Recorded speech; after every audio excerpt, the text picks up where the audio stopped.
Welcome back, trainers, to Pokemon Unite India Open 2023. We are at the last leg of qualifiers just before the LAN to see who our four teams are going to be here making their way towards the LAN finals.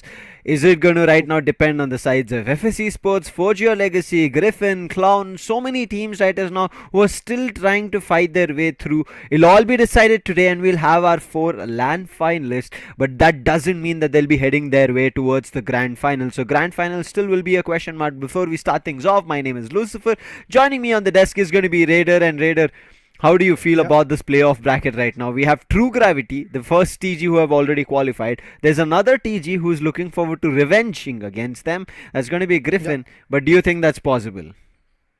I mean, they are for sure looking for that redemption. And answering your question, yes, I'm pretty nervous for the day because, again, as you said, we are going to get those three teams who are going to get inaugurated in the LAN event. And obviously, in order to get over there, I believe the best of the best competition has to be there. And I do believe teams like FSC Sports, one of those invited teams which is currently remaining in this whole circuit, is going to fight back a lot. Well, their opponent is Forge Your Legacy, so I'm definitely looking forward to see how that play is going to unfold. Even Revenant is waiting for their chance. Even Griffin is waiting for their chance, as you said. That redemption match has to be there. So yeah, pretty excited and also at the same point quite nervous to see what happens next.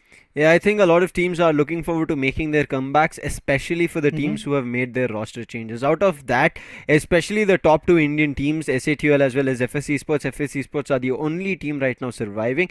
And I think out of all the other teams, it's only FSC Sports who have a same roster that was there last time as well. So I think sticking on to the same set of people might help FSC Sports here.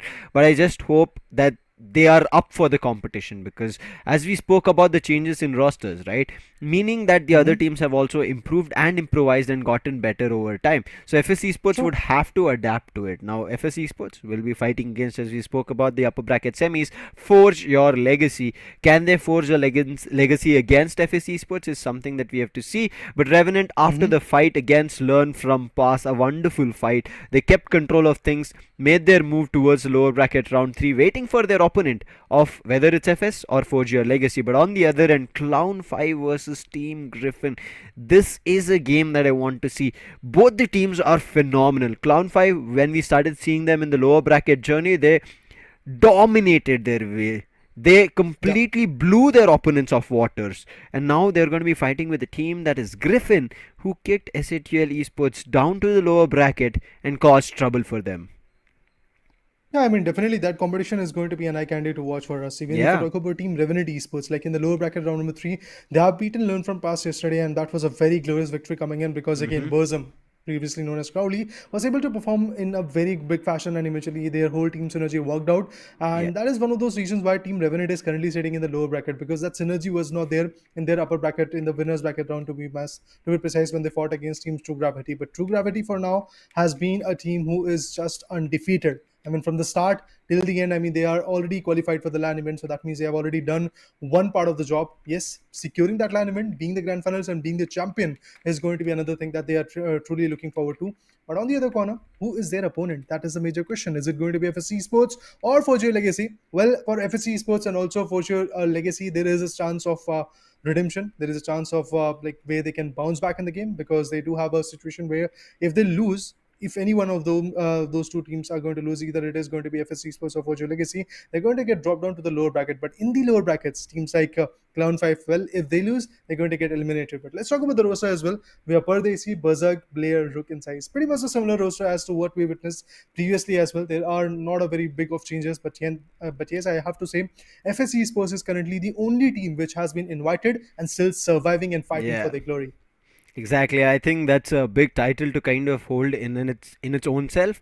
Whether they will be against the likes of Forge or Legacy, who have Ruben, Furia, Volk, Doc, and Artist. And these players, we've seen them in different teams. I think Doc and Artist have also played together, maybe even Furia, if I recall right. But Volk is the one who's joining them new, along with Ruben also coming through. So I want to see what legacy they're bringing forth, because Forge Your Legacy also started their journey towards the, I think, up winner bracket round 2 itself, and from there they've been pushing forward and they've won all their games so far. Now this is their semi-finals match, which they'll be looking forward to converting to an upper bracket finals, because if they convert it, right, they will be getting a chance to fight inland, meaning they confirm their slot. They wouldn't have to go through the turmoil of the loser bracket. And who that team is going to be, something that we have to watch out for. Now, I did mention FS Esports have the same roster that we saw previously as well when we saw in the Worlds.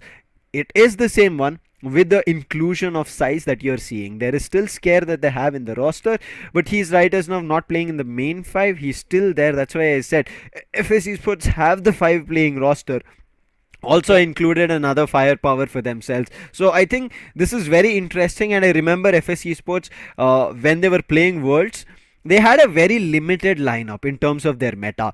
We used to see their Mime coming through when Mime was not in the play. We used to see the Gardevoir being played. We used to see Eldegoss being picked all the time from Pardesi. Their lineup was very limited, and even though with that limited lineup, right, and Blair coming in as a Zora was troubling everybody.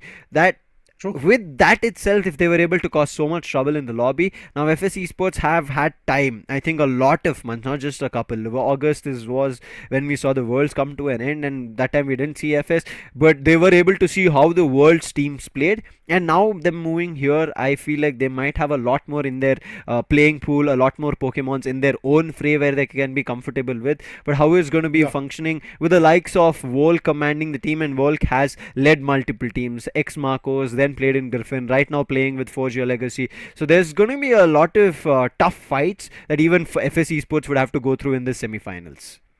Oh yeah, definitely. I mean, FS Esports definitely have to struggle a lot, but then again, if that synergy workout and their play is going to be beneficial enough, they are definitely going to secure their own place in the next round in the winners bracket, specifically the LAN event. But on the other corner, there is a surprise for us as well as the casters, because Lucifer, we have not yet seen Forge Your Legacy performing on the stream. Exactly. Yes, they have done some matches, but yes, we really have to see how their performance works out, because for the first time, we and our audience are going to witness how Forge Your Legacy have actually forged their legacy in this whole event. Because again, this is actually very crucial. Moving forward, we will get to see the draft phase where we'll get to know the bans and also the sneaky Pokemons who are going to come. I believe a Mew ban could be coming in from the players of FS Esports. On the other corner, a Zacian is something which they might not deny, talking about the team Forge Your Legacy. Now, bans, I think there's not much in terms of speculation, Raider. It has been a little bit of a standard ban. Sometimes Inteleon comes in from the team on the purple end of things, that they either go for Inteleon or Mew. And sometimes it also comes down to a Hoopa as well, that we've seen depending on how the opponent team plays. But in general, it is a Mew ban, because in the recent time, Mew damage has been insane of how players are kind of playing it out.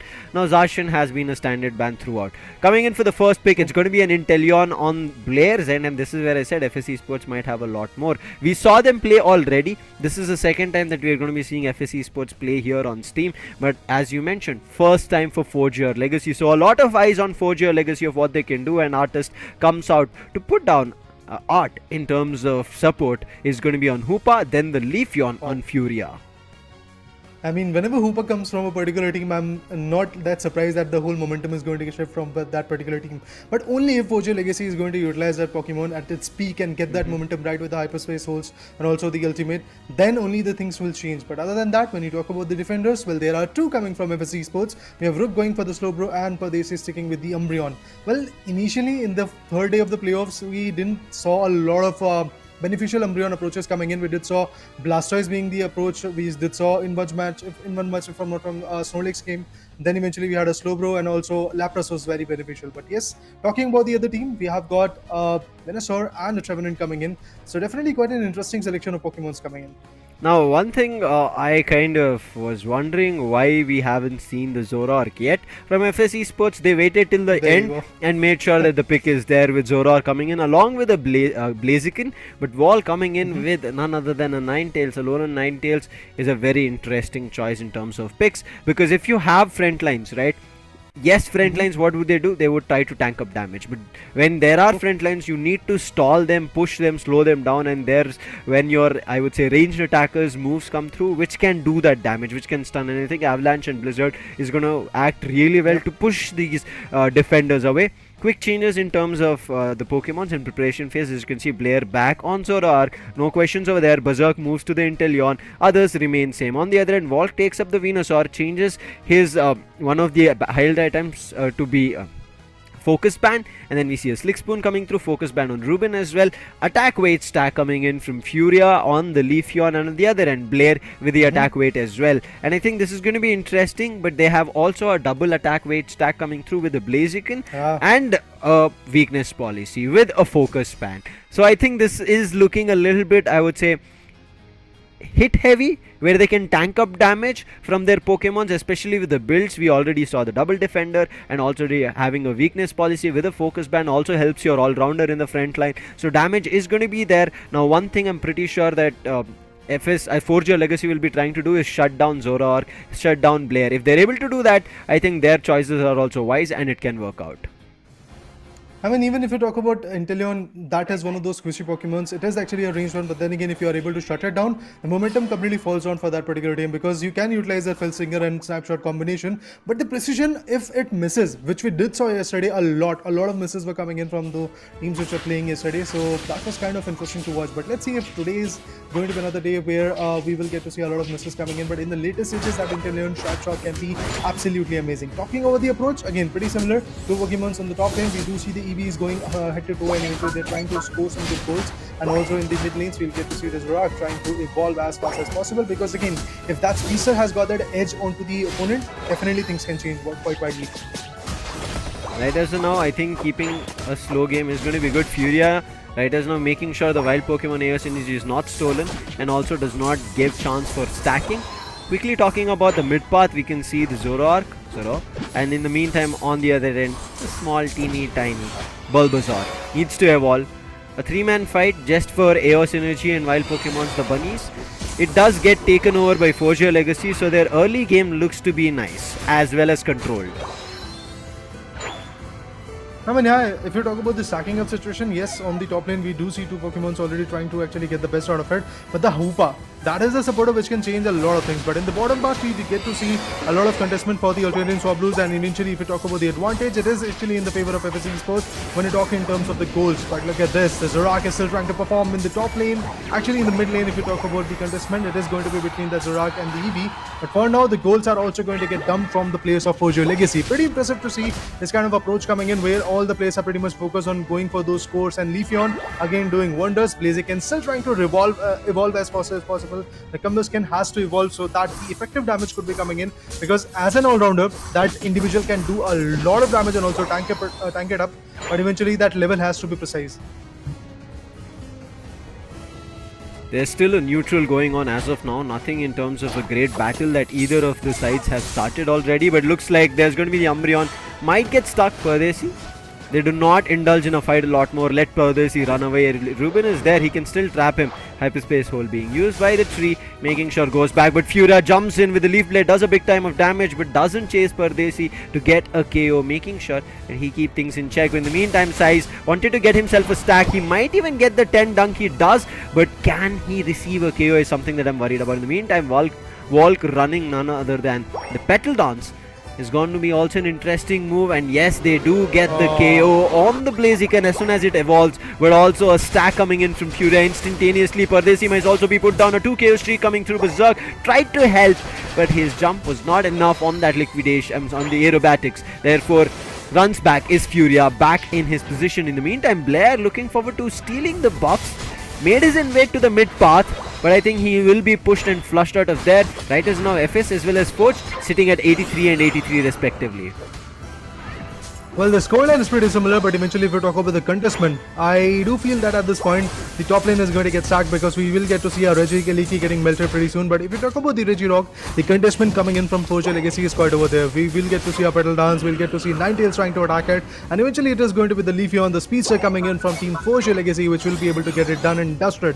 108, and there you go. The 6th partner, the 6th ally is actually going to come, and at this point, the contestment is actually going to be there for the Tier 1 gold zone at the bottom lane, and look at this. Slowbro can't really tank it up. I mean, he knows that he can get KO'd. The whole open goal zone in the bottom lane is going to get destroyed, and with that, for now, for a brief moment, it was Team Forge Your Legacy who had that lead, but look at this, FSC Esports dumping it all out, and also with that Regieleki advantage, they will be able to completely go in and eventually secure many more goals. 199.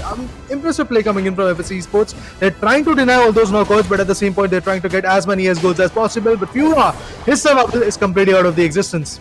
Unfortunate, 3 players. He did go for a stack over there, but nonetheless, evolution coming in from Volk. He's ready. Can he use his Unite? Yes, he does. The word into anger to find a KO right now, chasing the Inteleon. The Spy Vision make sure that they do not. In the meantime, they're running for Blaziken. In the meantime, another Unite coming in from Zorak. That finds the KO on Volk. Make it a 2 KO streak as they find another Squishy as well. Can they go in for a third? They are trying to get hold of Artist, barely surviving. Wanted to go to the hyperspace hole. Even that doesn't work, and Berserk also finds his KO, and FS Esports in control. Once again, it is going to be FS Esports who is reigning on top and getting all those alternating swap blues in their favor so that they can have that level buff. And we do already see that Speedster sticking at level 10, and on the other corner, Leafeon also doing the same. Venusaur has also evolved at a peak in this particular scenario, but now halfway journey is pretty much done in this particular matchup, and we'll get to see a lot more contestant coming in, because in the bottom lane, we'll get to see a Reggie being spawned, and that advantage can really change the things down. But with the Petal Dance, and pretty soon the Ninetales also getting enacted on over there, I believe we will get to see multiple KOs, and there you go. We got to see a Blaziken KO, and after that, eventually, even the Umbreon got KO'd, but it's a rock. He's actually on a KO straight. Kuka also gets taken down. Now the attacker remains over there. Attackers versus Speedster. I really have to see what happens. But look at this. The defender, Revenant also goes in. That Boinks could have been very, very troublesome, as we do see in the minimap. But no, the Rock is somehow able to escape from it. And also, the tank, that is going to be the Umbreon, is pretty much over there. Inviting for a battle Pardesi. He knows he's a tank. They cannot take him down so easily. They need at least 2 players. Therefore, he's just running around. Revenant comes in with a Boing. Blair in the meantime goes in for a quick retreat. Full heal, but in the meantime, bottom Reggie taken away. This is something that 4G Legacy need to concentrate on. Right now, their intentions are clear. They want the top Reggie at least, but Pardesi from the backlines pushes Volk away, and Blair can instantly get a KO. They use the days coming through. In the meantime, wait, the hyperspace hole saves Volk from a KO. They all move to the bottom path, and Blair, he will take away the top Regieleki again in the team's favor. Forge your legacy. Thankfully, they did not give away experience and level, but still they give away a Reggie. Not just one, it's 2, because the bottom Regice was also lost, and right now FS Esports, they have the lead of 2-0-5. Not a big one. Forge your legacy still defending their bottom tier, but right now they have to even defend the top one, the tier 2, making sure that the Regieleki doesn't make it vulnerable, and that is the reason Furia punishes Pardesi, finds a KO, he's looking for another, but Blair, he gets a big time damage. Unite also being used right as now. They're trying to chase him. The Solar Boing was not enough, barely managed to survive, but the Leaf Blade comes in at the right time after the cooldown, and a KO being found from Furia. Pretty important KOs coming in. Zorak goes down to the dust, and eventually he's now waiting for the respawn. But even before that, FS Esports, the lead that they made is now crumbling down, because there's just 205 points in their favor. Pretty much a lead of just 14 points, which is not that adequate, to be honest, because that lead can be changed, and we will get to see that contestment coming in pretty soon, because in just 1 minute and few seconds, we'll get to see the legendary one coming into the legendary pit. It's going to be the Rayquaza fight that I'm pretty much excited about. But even before that, if we talk about the KOs, it is going to be very interesting. But look at this, Blaziken trying to guard the top lane, but there is a contestment for the alternative swap blues, which is going to be in the favor of Team 4G Legacy. And now it is all about the bottom lane, where the contestment for the Regice might actually come in, or whatever Reggie is going to spawn over there. I'm looking forward to it, but a complete stack into the bottom lane is going to be the equation. In the mid lanes, we will get to see the Blaziken and the Speedster also working its way up. Pardesi playing with a Wish moveset. This is why I was wondering, why is he so confident? Why are players not chasing him for a KO? That's because he can regenerate his health with the Wish and also help his teammates to regenerate. Right as now keeping guard off again the tier 1. Pardesi moves in with a foul play, tried to find a connection. In the meantime, a 2-man push towards the top path. They take the hyperspace hole and immediately try to help and also find a KO on Pardesi, who was trying to make an overextension at the tier 1 on bottom. And now Forge Legacy have some control of things, because they did not lose the top path fight as well as the bottom, and now they're taking the Reggie steal, but there's 3 seconds on the clock. They don't have time, and the Rayquaza spawns. It's time for the final stretch. Well, the final stretch is going to be chaotic enough, because both the teams are looking quite close to each other, and in the tall tree grasses, we'll get to see Doc holding it off. He's getting the right idea of how he has to perform and eventually what he has to do. But Hoopa can really change the things around, and we do see 10 unites being farmed already. I mean, every single individual has got their own unite to play with, but look at this, the contestant goes in. Oh, Revenant not looking that good, but eventually the support with the Petal Dance will be coming in from the attacker. It's not going to be that easy, but look at Zorak. He's trying to go for the goals at the tier 2 goal zone in the top lane, but eventually there is a situation where they are waiting for the right time period to strike on, because again, if the contestant goes wild, maybe those Blazikins and Zorak can eventually come in to steal the Rayquaza advantage for themselves. Oh, no. Griffin, it's a Leafeon who has been KO'd, and I do believe pretty soon we'll get to see another KO coming in from the players of Forge Legacy, and it is going to be the Venusaur. Hoopa with the Rings Unbound is trying to chase the things around, but no, it's not going to be that easy. The Boinks, but Doc is actually going to get KO'd, and it is looking like a situation where the team known as FS Esports can really take the control, but Hoopa finds a crucial one. Oh no, Ruben acting like the game changer here, finds it to Kishuk, looking for a third, and he does find it. In the meantime, Size tries to jump on him, wants to find the KO. The feint attack also coming in from Zororg, finds Artist, as well as Ruben goes down. 40 seconds on the clock, a big 100 is what Blair is trying to dunk. Solar Point was ready, and the 100 is missed. In the meantime, Forge Your Legacy, they have to find a way to secure a score. Otherwise, this game is done for. 30 seconds on the clock. They do not have the Rayquaza shield. If they get it, they can go for a score, but they do not have much time. And right as now, Volk as well as Doc making intentions of moving to the top path, but there's already players at the jump pad. They all jump towards the mid, and because of which goal scoring becomes easy. They get the dunk of 17, which is close to 30, and another 14, which pushes to 28. And right as now, Forge Your Legacy have forced their victory, but at the last 10 seconds, 100 might come through. 100 does from the slow bro, and this brings back the game in favor of FS Esports, along with another 100 score coming in from Umbreon. What a game changer from FS Esports in the last 10 seconds. Secure Rayquaza and also score goals. Honestly, Lucifer, I was about to jump out of my chair because I was thinking, what is FS Esports doing? They're contesting the mid lane, they're trying to go for the Legend Repeat. Meanwhile, the other players from Team Fortune Legacy are already securing the goals in the tier 2 goal zone in the top lane, but eventually their strategy worked out. They were able to mill the Rayquaza, get that advantage in just 8 seconds when it was just 8 seconds left. What a play coming in from the individuals of FS Esports, and with that advantage in their favor, they were able to go for a score of 200 if I'm not wrong. 100 came in from Slowbro, and then eventually another 100 came in from Berserk if I'm not wrong. But yeah, Umbreon, actually played Pardesi. Umbreon, okay, yeah, Pardesi. So impressive play coming in from those individuals, and FS Esports, with that, they are definitely going to nail the first round, the first match in their favor. With that, Fortune Legacy is left untamed. They really have to figure out what they have to do in the next match, because again, the contestment for the Rayquaza was not that adequate, and also the strategy that they tried to follow up was kind of working, but eventually FS Esports had a different plan, and they were ready with the counter attack. Of all the games that I've witnessed so far, this has been a phenomenal one coming in from both FS Esports as well as Forge Your Legacy. Till the nth second, I was wondering whether it is going to be the likes of Forge Your Legacy or FS Esports were all fighting for Rayquaza. I thought time will be nil.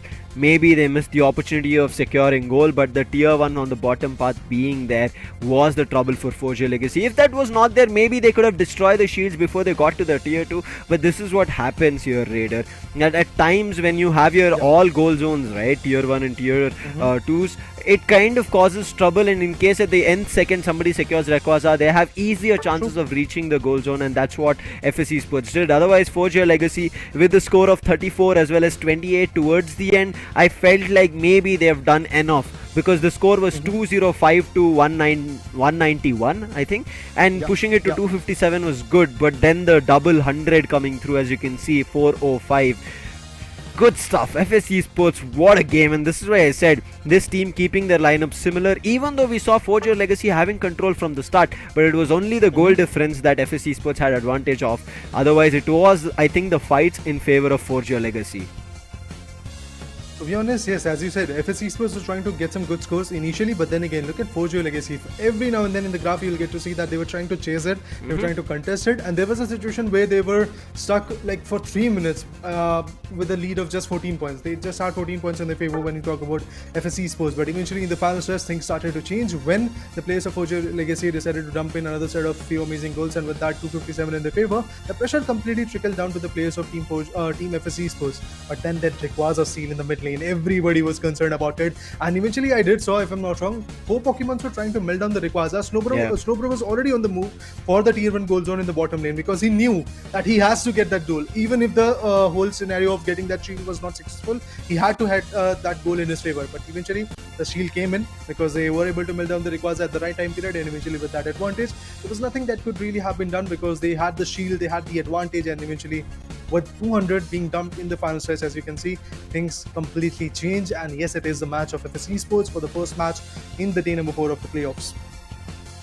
Oh man, such a close game. What a wonderful one in this upper bracket semis. This is why we said today's games are going to be super competitive, because all teams are fighting for one chance to qualify to the LAN, and that's where everybody wants to fight in front of their own favorites, in front of their fans, in front of the viewers who love Pokemon Unite and want to show them of what is there in Pokemon Unite. I think that's something that I did want to see, and it's already starting off in the last day of this qualification, where we are going to be seeing from today. The next phase is going to be the LAN hits. But you can see here, right, there were certain instances that players individually were getting separated, and I think that's where things went wrong. And also the front line was just amazing coming in from FS Esports. That Slowbro as well as Umbreon, you saw they were kind of letting or forgetting Pardesi that he was there at times. They're like, leave him, because he can self-heal him, he can get back his health, we cannot chase him and keep fighting, and if we do that to him, then there is the Slowbro who might come in. Otherwise Blair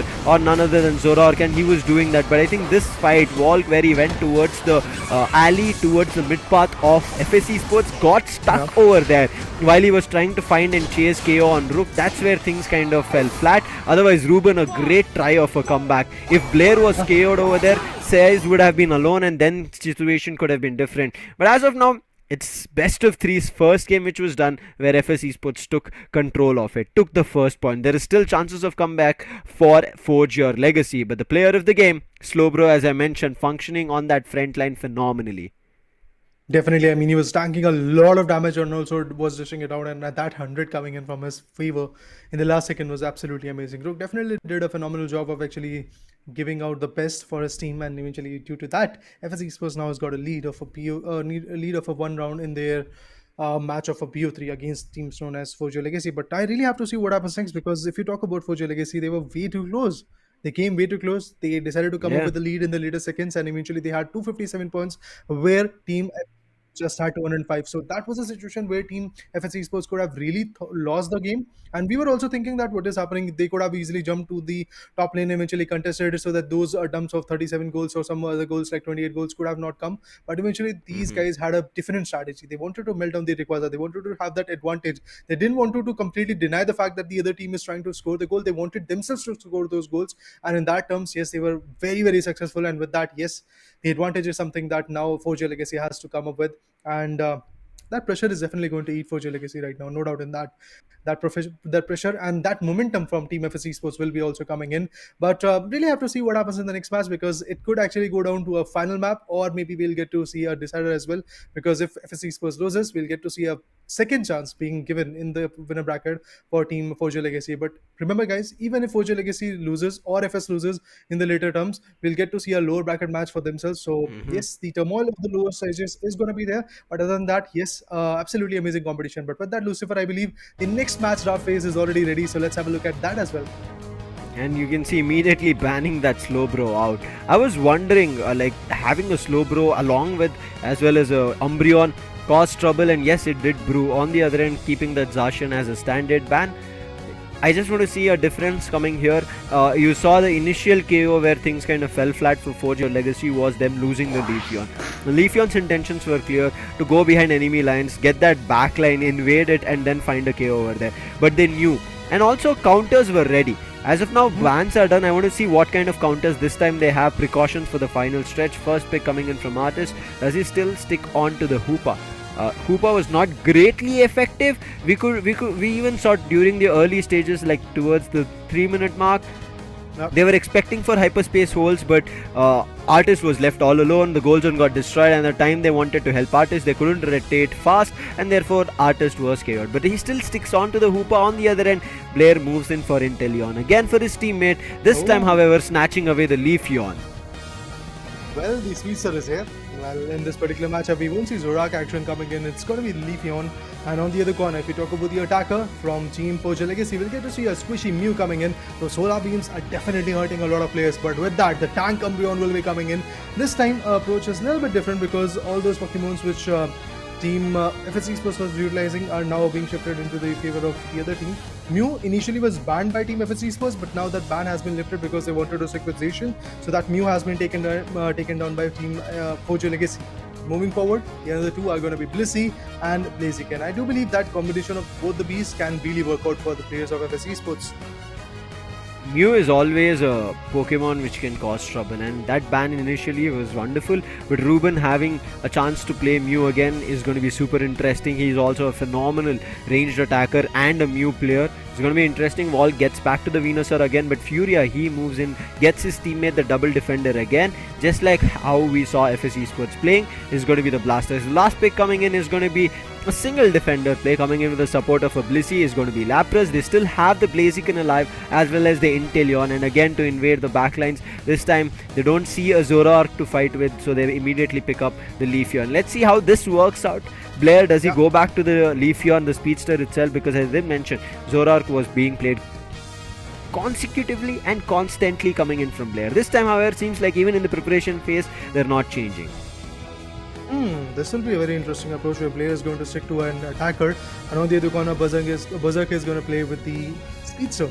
Definitely have to see how this is going to turn out, but these 10 seconds are going to be very valuable because yes, these strats are being made, the changes are already there, and we'll get to see how the play is going to unfold, because this could be a possible last match in the wins bracket on the stream, and then we'll get to move on to the LAN event as well. But even before that, yes, really have to see how Team 4G Legacy can really bounce back from here, because it's a very vital, very important match for Team 4G Legacy. They came way too close but went way too far in the later stages. Like in just 8 seconds, the whole story of Team 4G Legacy changed, because to be honest, all the fans and all the viewers and me personally as a caster was feeling like, yeah, this is the match where Team FS Esports might actually play. So there was a big chance where FS Esports could have lost that particular game, but they decided to stick with the Rayquaza, and eventually it paid them in a very good fashion. But yes, now eagerly waiting to see what happens next, because the match is going to get started, and these 10 minutes, don't you think so, Lucifer, are going to be very valuable for both the teams?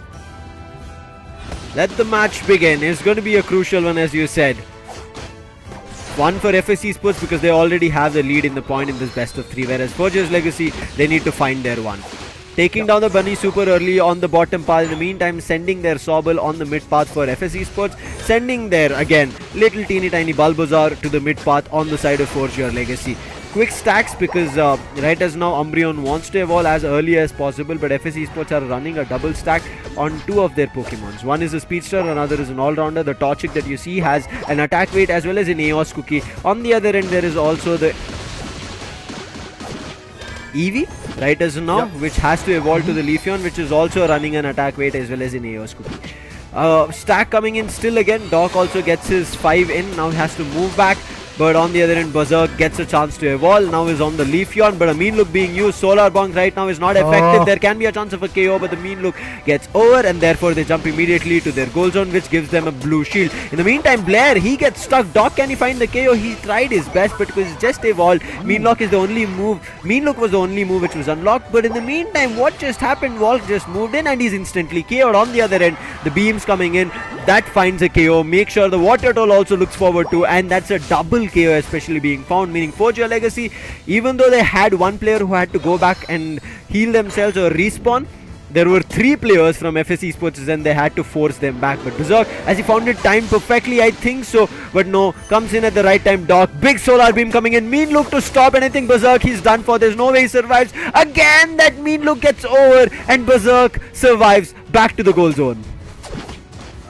About 51 points coming in from Forge Your Legacy. They're definitely in a lead right now. They're trying to hurry their way to a victory in this particular matchup, but I'm looking forward to see how that is going to result. Skin wanted to fall back, and eventually that's again going to be the case that he's going to stick with. But yes, I really have to see how this play is going to unfold, because in the legendary pit we'll get to see that Ultimate Swablu also getting utilized. But Pardesi getting cornered, he's going to get KO'd. Yeah, there you go. There is nothing that he could have really done. 4 Pokemons already sacking onto him. Oh, the Lapras also falls down. This is not looking good for Team FS Esports. From the start, they're getting multiple KOs. And Sai, he's also about to get KO'd if he does not run back, but eventually he was able to do it. He was able to fall back. And in the tree grasses, we'll get to see another Pokemon also getting set ablaze. But that, yes, Team FS Esports is now struggling, because look at the level buff as well. Venusaur is already at level 8. On the other corner, the attackers are not even close to 7. I mean, Inteleon is, but then again, really have to see how the play is going to unfold. Doc doesn't have anything to stack, but he's just doing it to annoy players of FS Esports, to cause trouble, making them think that, oh, maybe he's running in special attack specs or something of those sorts. Right as now, it's a 3-man play coming in from Forge Your Legacy on the top path. Maybe they're going to look forward to the top Regieleki first, playing with the Umbreon as well as the Ivysaur right as now in the bottom path. Size will fully evolve to Blaziken. Still doesn't have his Unite though. so he has to watch out. Stacking also not that been great, but in the meantime Volk evolves. He's on level 9. He has the Verdant Anger available and he uses it, making sure there's no steal. Big time damage coming in on Blair and they send the players back. However, Rook still wants to keep the fight ongoing. Venusaur is ready, goes in for a beam along with the Mew. It doesn't find effective KO, but it does force the players and pacify them to lose their health and push them back to their goal zone. This is a very interesting approach coming in. The Hypersport Souls once again are being very effective. They're trying to contest both the Regis and now they're approaching for the Regie Leaky. But let's see if that is going to be fruitful enough, because right now Size is pretty much confirmed that he has a very big approach of getting Evolve first, and then eventually when the Unite is there, he might actually be able to utilize it, and Unite has already been farmed. We'll get to see a KO coming in. It's was Inteleon who got a very crucial KO, and now the Regie Leaky is getting melted. But let's see who is going to have that advantage, because in no time we'll get to see a close-up contestant because the Water Turtle is ready. The Venusaur is already coming in, but the ally, the 6-1 comes in. The Solar Beams coming in from both the Pokemons are very effective. Keep the Venusaur and all Mew. Both of them are utilizing it. Australian Swap Blues also at the concern. 91 good points coming in from Poacher Legacy. Yes, indeed, they are maintaining that lead, maintaining that pressure. But in the top lane, the Regie Leaky also gets destroyed. And with that, the bottom lane contestant is what we are looking at. But Hoopa again might be able to save that day. Riders now, almost everybody from Poacher Legacy have almost unlocked their unites. It's only the Hoopa who needs to.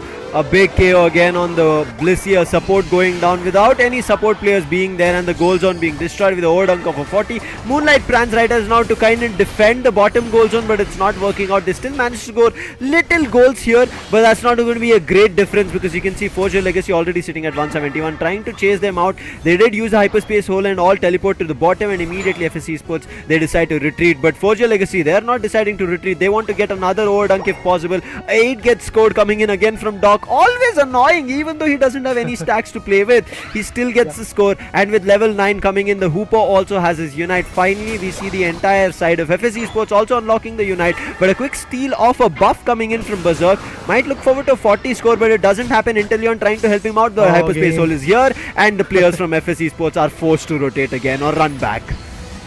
Now, every single time when Team FS Esports decides to go for a goal of even 10 AOS energy, there is going to be that hyperspace hole which is going to annoy the hell out of them. What an amazing play. Look at this. Again, every single time, guys, you'll get to see those hyperspace holes being very, very effective. And Blaziken is now outside a Blaze. He had to fall back. Can't really do much at that point. Now, Rayquaza is something which might change the whole destiny of the stream. Other than that, if you see the Regis, the Regie Rock on the bottom lane is again going to be in the favor of Team Poacher Legacy. And they are forging their legacy by taking few more good KOs. But Berserk running for his life. Let's see what he can really do. He does not have the right amount of HP. Is very low at this point. Inteleon on the other corner finds Mew. But this is a very crucial match coming in for Team FS Esports, because if they lose, they are going to give a second chance for the individuals of Team Poacher Legacy to really fight back and eventually get the decider in their favor. Blair and the other guys are also going to fall back. Still, I have to really see that Lapras has not evolved yet a lot, but now they are actually at level 10, so maybe that stack is going to be helpful enough. Blastoise ready, wants to go for the last hit. Rapid spin along with the water spot coming through. Can he get the last hit? No, the overheat secures from Blaziken. Size makes it happen. Berserk ready with the solar burn. Both of them want to find the KO on Furia. But there is the Venusaur who's here to help his teammate out. But the fire cake coming through pushes the player out, finds the KO along with the Regie Leaky's help. And now Size, he might even take down Volk along with Berserk's help. And yes, they do it. There is a chance for the Regie Leaky to push, but the hyperspace hole immediately gets the players back. And Volk, before going down, he does find a KO. Mew also helps, puts down the Leafeon, and now Regie Leaky, who was their 6th ally, has come to a stall and a stop. In the meantime, there's a bottom path push. They immediately take the hyperspace hole, and Rook is forced to run out. The Electro Ball, it connects and finds the KO on Rook. That's the Lapras down, and Forge your legacy. Even though they might be losing one of their players or the other, if they're losing the Regie, they're still keeping control of the paths in their favor. Amazing play coming in from Poacher Legacy. They're destroying their opponents like hell, and at the same point, those hyperspace holes are absolutely amazing. Look at the way this Blissey is just adamant that I'm going to stick for a goal. I'm going to get that 10 AOS energy right over here in this particular goal zone, but he is going to get KO'd. He's going to get KO'd. There is no chance. Oh, he still gets 10. Finally that stack works out, but I believe the KO is something which is inevitable, and there you go, the KO comes in. Australian Swap Blues also being contested, and Leafeon was able to fall back a bit, and Hoopa, again, pretty happy to what he is doing till now, because that's a very good effective Pokemon that we really missed in the previous matchup coming in from Poacher Legacy, but this time they are able to utilize it at its peak. But the steal will be coming in from the individual Blastoise, and with that advantage in their favor, now they can really contest for the Rayquaza. But look at those Unites being farmed. Inteleon already at level 14. He he can really make a menace at this point, and that is the only approach that Team FSC Sports is left with right now. But the Blaziken wants to go with a 50.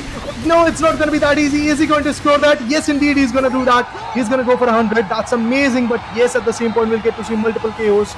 It is going to be a KO on Hoopa, and at the same point, another supporter goes down. That is going to be from the team of FSC Sports. It was just 100, but it seems like 4G Legacy are a little bit kind of wondering, have we lost the lead that we had? And they've started a little bit of a fight with Rayquaza, not draining its health size, hiding in the tall grasses for now, not giving away his position. But Artist, he just came back and they want to KO him again. Solar Point coming through, a Solar Beam for support, does push back Berserk. Almost about to get KO'd. A big damage coming in. Then there's Blaziken coming in from the back with the Focus Blast. Does damage. Overheat as well. Finds a connection between 3 players. This is the chance, but Volk, he swoops in, finds the Blaziken out, and that's where things from FSC Sports' end are calmed down or slowed down. Lapras uses Lapras Express, is stuck, unable to connect its Unite with anybody but Blair. Hiding sneakily. Camouflage, but Rook goes down. That's something that they'll be worried about. A 47 that they want to score. 36 as well gets scored, but the 47 going towards a 94 did not happen. Moonlight Pranch being used. Berserk they are trying to force a KO on Berserk, but before he could reach closer to the final stretch of the Rayquaza, they catch him. Shield has been taken over, and 4G Legacy, they force their victory in the second game. What a play, what a comeback coming in from 4G Legacy. Absolutely adamant on the fact that they really had to get this one so that they can come back with a decider match, and yes, that's exactly what they're going to get. 608 is what 4G Legacy is able to be capable of. Remember guys, FSC Sports was stuck with just 67 points or so, but then eventually that 100 came in from the Blaziken and also some more points coming in the later stage, but still it's done.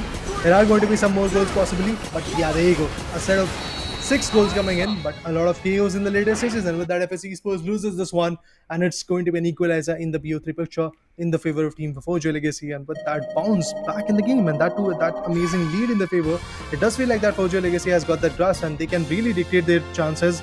So I feel either FSC Sports can ban the Hoopa or they can pick it for themselves. Yeah, I think Hoopa pick, letting it be, and especially kind of functioning so efficiently, right, Raider, that's something that caused them a lot of trouble.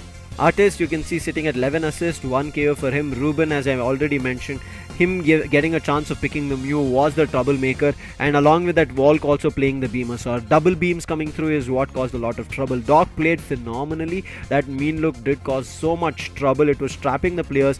Maybe he alone could not pick the KO, but the amount of traps that he was putting down with the mean look was more than enough. And Furia, what a top path play coming in from him. Fully under control.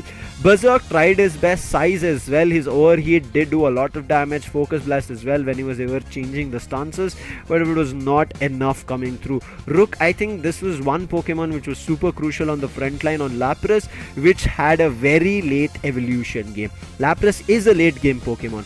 Early game, yes, you can kind of find damage with it, but it kind of doesn't act as a great shield in the start of the game, but in the end game, both a shield as well as a damage dealer is what it can act, and in this game it didn't function as either. And especially as you can see, Pardesi, I think this was a little bit of a disheartening game coming in for Pardesi, where his recovery or healing only at 13,000 on a Blissey. I think that's where it caused trouble. He was always getting KO'd whenever he gets spotted. He was put on a mean look, or he was separated from his teammates, was getting beamed, the Phantom Force, whatever you could imagine, everything used to happen to Pardesi rather than anybody else. Yeah, I mean, he was getting sacked up a lot. He was getting taken down a lot of fun. And on the other corner, yes, the reversal of those roles and not getting the right Pokemon in their favor for Team FSC Sports also changed a lot of things, because Berserk could have actually gone with an attacker. Blair on the other corner is absolutely phenomenal when he plays with the Speedster. But as we do see that the Pokemon roles were a little bit different, and due to that, as the approach was not that useful. Leafeon, I really did not witness a lot of things coming in from those Leafeons, except the running back from the scenario where Hoopa was coming up with those hyperspace holes, and eventually the Venusaur with the battle dance was absolutely chaotic. And also at the same point, I really have to see what happens in the next matchup, because these Mew picks and the Venusaur pick, that has been consistent from the individuals of 4G Legacy. Although in the first match it was banned by the players of FSC Sports, that's why that Mew pick was pretty much out of the existence for 4G Legacy, but they were able to stick with Venusaur and the Hoopa, and they were able to utilize it at its peak. And also the Umbreon, to be honest, was absolutely useful. Well, in the first match, it was in the favor of Team FSC Sports. In the second one, it went in the hands of Team 4G Legacy. They were able to take it, and look at the advantage that they've got. A score lead of like approximately 380 points. One thing that troubled me here, Raider, was the moveset of Blissey. I was wondering, where did the egg bomb go? Why couldn't I see it? I could see like a pool of something yellow happening, but it was not an egg bomb. It was the helping hand along with the safeguard being used. So I don't know, like there was like very minimal healing with the movesets itself that they had kind of used.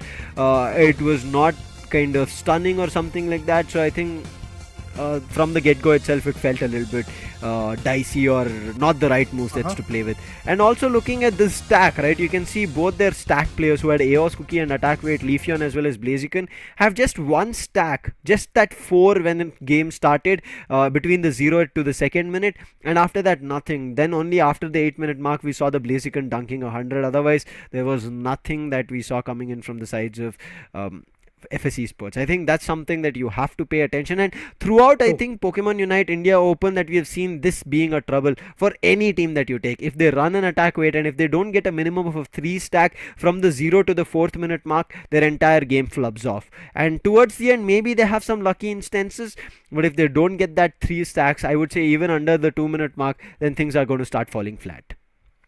Definitely, I mean, when you talk about the lead, I believe even in the first match, it was Team Forger Legacy which was coming way too close, and they were able to dictate their terms with the stack of those goals coming in, more than the tier 1 and tier 2 goal zones in the bottom and the top lane. So it was amazing to see that from the start, from the get-go, it is Team Forger Legacy who was trying to destroy the whole goals and also getting a lot of outputs in their favor. And eventually in the second match, again, similar approach, they had a lead of, if I'm not wrong, 150 goals in their favor from the start.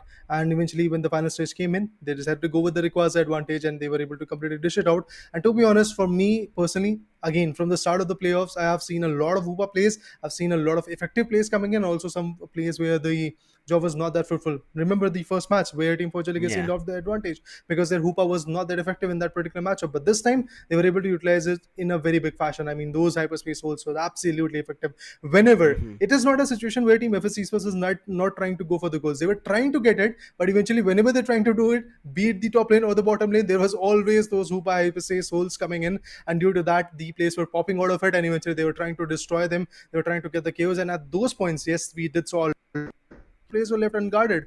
They didn't had an idea that somebody is going to come through and eventually they're going to put them down. Yes, there is a situation back in it they had that we do see an Hoopa in the opponent, but then again, it is a situation where you are left unguarded while you are trying to stack up those goals. But at the end, it is done, guys, and we will get to see the decider of the first match of day number 4 of playoffs in the Pokemon Unite India Open 2023. And let's see what are the bans. It's going to be a slower ban coming in from the individuals of Team FS Esports, exactly what we witnessed in the second match. But this time, it has to be a situation where Team FS Esports has to deny that Hoopa, to be honest. Because if that Hoopa is again going to be useful, I think things might change for the players of Team FS Esports. They might actually go to the lower bracket. First pick is here still for the sides of Forger Legacy. They might pick it up, but they say no, we want the Leafeon. We do not want to give it away for the sides of FS Esports. Now FS Esports have a chance to pick up the Hoopa for themselves, and they do. Pardes immediately make sure they get it, and then we see the Inteleon again still being a standard pick in all the 3 games for the side of FS. Next 2 picks coming in. Doc back on the Umbreon, but Ruben, he still has the chance of a Mew, and we can still expect 2 Beamers coming through. Solar Beams have been a very effective move. It doesn't matter whether you're like a Pokemon which is the counter for a grass type. I kind of keep forgetting. I think bug type are super effective. No, water type. So the greatest move or the super powerful move for every grass type Pokemon is Solar Beam. But here in Pokemon Unite, this Solar Beam is super effective against all Pokemons, because again, it's a ranged attacker move coming through, and if it's effective enough and your Pokemon is evolved, it does a lot of damage. So the double beamers are still here with the Blissey coming in on Artist, and then we can see even a Blaziken as well as Berserk, him bringing a Revenant this time. Well, we did saw a Revenant in the first match, but eventually it was in the favor of Team Forger Legacy. Yeah. This time it is going to be FS Esports who is going to utilize it, and in every single matchup, if I'm not wrong, FS Esports was able to utilize that Blaziken except the first one. So I'm looking forward to see. Actually, in the first one also, we did saw Blaziken coming in. In the second one again, they had that Blaziken, and to be honest, that Blaziken is effective enough. But eventually, with this approach, maybe things will change. Gengar, what do you think about this?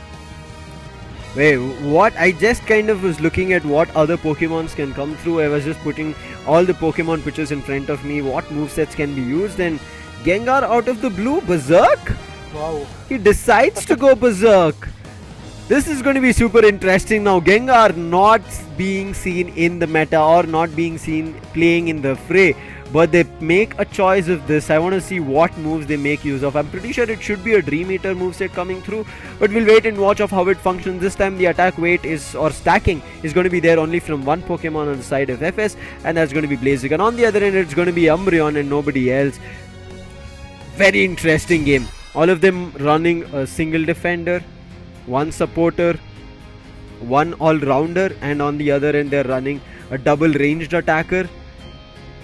This is very interesting. A speedster and then one ranged attacker for the side of FS Esports. FS Esports have got all the 5 categories of Pokemons, whereas 4G Legacy, they're like ranged attackers are here, our beamers are ready, we're gonna get this game underway in our favor.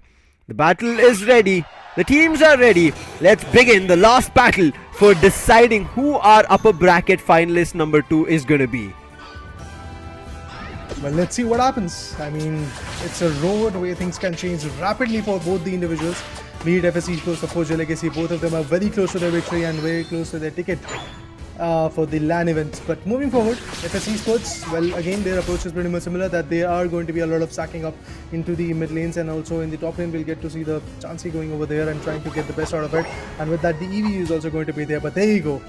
Check was with if I'm not wrong, 4 goals coming in, and now he's going to fall back. Even the EV is going to do the same. Leafeon again evolving and trying to get the best out of it is going to be the case. But who that Hoopa will be able to get the best out of the game or not is what I'm looking at, because Blissey was not that big of a supporter in the previous matchup due to the wrong movesets being chosen, to be honest. But in this particular matchup, when Team 4G Legacy has got it, maybe things might be different and they might actually stick to the right move, and eventually the meta would be in their favor.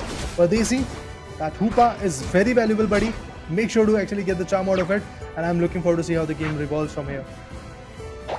It is now still a slow game, but you can see 4G Legacy are getting their stacks in. They've gotten a score of 9. Blair finally moving out of his mid path. An exchange of a buff, red buff here on none other than Pardesi, and on the other end blue a buff for Blair. Level 5, Torchic finds the first. Blissey is down. Blissey was already a trouble, but meantime a bottom path KO coming in from the Ivysaur.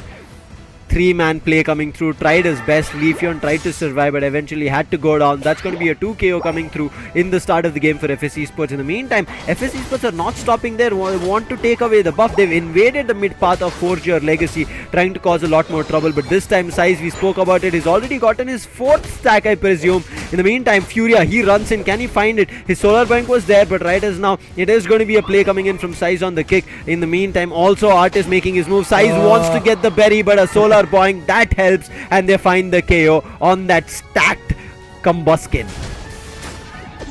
The Haunter in the bottom, in the mid lane, to be honest, is still pretty much ready.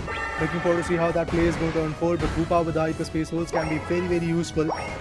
And Berserk has to really cook Berserk in this particular matchup, because if they lose, they're going to fall down to the lower bracket. But those slaps from the Blissey are absolutely amazing. Really have to see how the play is going to unfold. 4G Legacy on the other corner goes in for another set of 5, and there will be a KO from the Inteleon onto the Leafeon. The Speedster goes on, and exactly that is going to be the case for even Team FS Esports, because their Speedster, the Haunter, also goes down by the attack element from 4G Legacy. Rogue trying to buy time. Pardesi is here and then gives the hyperspace hole. Make sure that everybody will rotate to the bottom path. And 4G Legacy immediately call it quits. They move back to their goal zone. Also get experience for themselves. That's going to be the Alterian Swablu. We saw the Dream Eater. I think it did not connect with anybody, but Berserk, big solar beam on them. But immediately the hyperspace hole was there. They all retreat back, but they're waiting for the Reggie. Volk has his Unite again unlocked. Playing the Shadow Ball as well as the Dream Eater, will want to keep distance, especially the ranged attackers who are squishy. If they get hit by the Dream Eater, easy chances of getting KO'd. But the bottom tier 1 has been destroyed. Now Mirage being used along with that a big solar beam, and that's going to be finding the first KO. In the meantime, a quick KO on none other than Regieliki, adding on the second ally. This is making sure that the second tier gets vulnerable, but coming in from the backlines, they try to find Volk, but Volk uses his Verdant Anger, finds the KO on Berserk, making sure that it doesn't function, and the KO being also found from Size makes the top tier 2 vulnerable with the help of the ally. But in the meantime, bottom path fight coming through. Blair had used his spy vision, but it still doesn't work. A hyperspace hole to retreat back to goal zone, and from then back is Pardesi, but still the bottom path fight. 4G Legacy, they might have controlled it, but they did not win it. I mean, yeah, definitely the contest is going on right now. Blaziken trying to contest with the speedster coming in from the opponent, Forger Legacy, but then again, the Umbreon.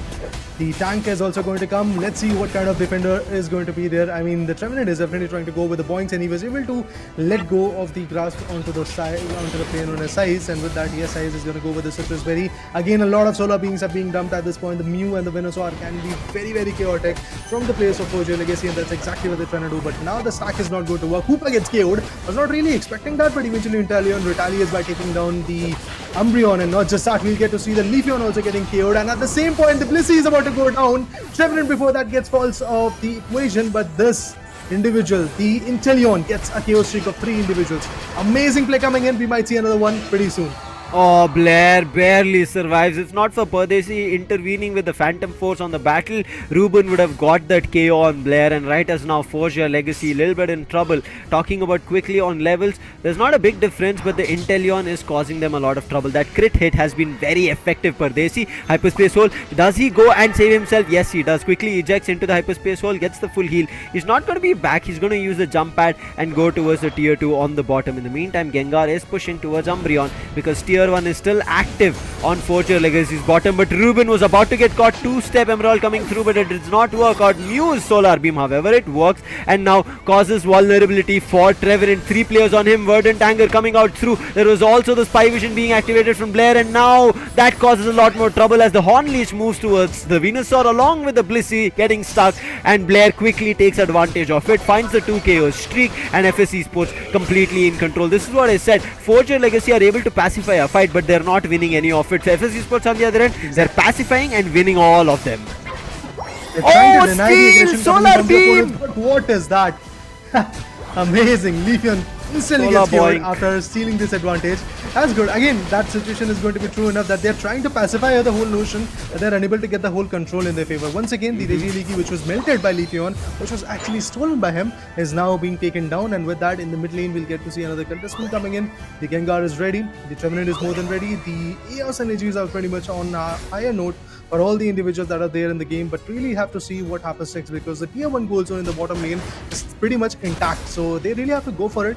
And on the other corner, the Blaziken and the Speedster already approaching for the top lane, but eventually in the bottom lane we do see another contestant coming in, where Hoopa with the Rings Unbound is absolutely phenomenal, and that Phenom is trying to wreak a lot of havoc, but Leafeon gets KO'd by the Speedster coming in from the opponent. Mew is not going to leave him away, and with that, yes, Mew and the Solar Beam worked out charmlessly. At the same point that the Solar Beam came in, and it's going to be Venusaur who gets the Inteleon out of the equation. These 15 seconds are going to be very vital for the Inteleon to get the right strategy so that they can bounce back in the game. Otherwise, that lead can be crumbled down, and Forger Legacy is known to do that. Oh no, Walk alone was trying to drain the help of Reggie. He needed some other help, but right as now the other players from Esports are also here. Chances of stealing are higher. Solar Beam, beams coming through from both the ends, and the beam doesn't secure. It secures from Esports' overheat, I guess, from the Blaziken. Unfortunate again. And in the meantime, another Speedster finding another. That's going to be Leafeon going down to the Gengar, causing trouble. This is where Forger Legacy, they're just pacifying things, not finding the right KO, but Berserk hiding, tidy, ready. He's looking forward to maybe even stealing the red buff for himself, and if he does, Walk will be super unhappy, and they still have no idea about it. Dream Eater can do so much damage to a ranged attacker, and it can continuously hit them in case it finds a KO. Multiple Dream Eaters can be seen, but Berserk not giving away his position at all. 20 seconds on the clock. Walk is moving towards him. It comes in. Dream Eater, Solar Beam, but it is not going to be enough. Shadow Ball along with the Dream Eater finds the KO on Walk. Also pushes the Gengar to level 13. What a play coming in from that individual. He's phenomenal right now, but also with the ally of the 6th individual, the Regieleki, Blaziken and his teammates can be very, very phenomenal. But look at this. That pressure will be created on the top lane gold zone. That is not going to deny anybody for that 100. Yes, with that, 310 is where Esports is residing at. But now the contestment of that Rayquaza is something which is going to be very, very valuable. And at this point, the Hoopa can be quite precious, to be honest, undeniably, because that Hyperspace Hole can help them a lot, and also the Rings Unbound, which we are waiting for, can really help them a lot. But how to see all those solar beams coming in. Also, the Petal Dance is something which could have been chosen, but now the solar beams are pretty much here, and we'll get to see how Venusaur is going to get the best out of it. Berserk again holding, and yeah, there you go. Yeah, there you go. A lot of chaos will be coming in. The Speedster will be able to get the best out of it. This is the final stretch. The last 1 minute and 18 seconds. What? But it's Blissey. It's Blissey who gets it done. KOs are coming in as the Speedster gets KO'd. Not just that, we'll get to see the Revenant as well It is a done and dusted match for Team FS Esports. Can't really deny it. But yes, they're trying to get the best out of it. And look at that. 217, the solar beam goes in. It is a match where Team Forge Legacy still can win. 317, leading by 7 points, but can they really get the best out of it? Have to really see. They are patiently waiting, trying to deny, trying to break all those shields. And 417, oh, it is a very tough match for Team FS Esports to retaliate from here. Bombers of those 100 goals are getting in the face of FS Esports, and this is a match where Team Forge Legacy is undeniably going to go for a LAN.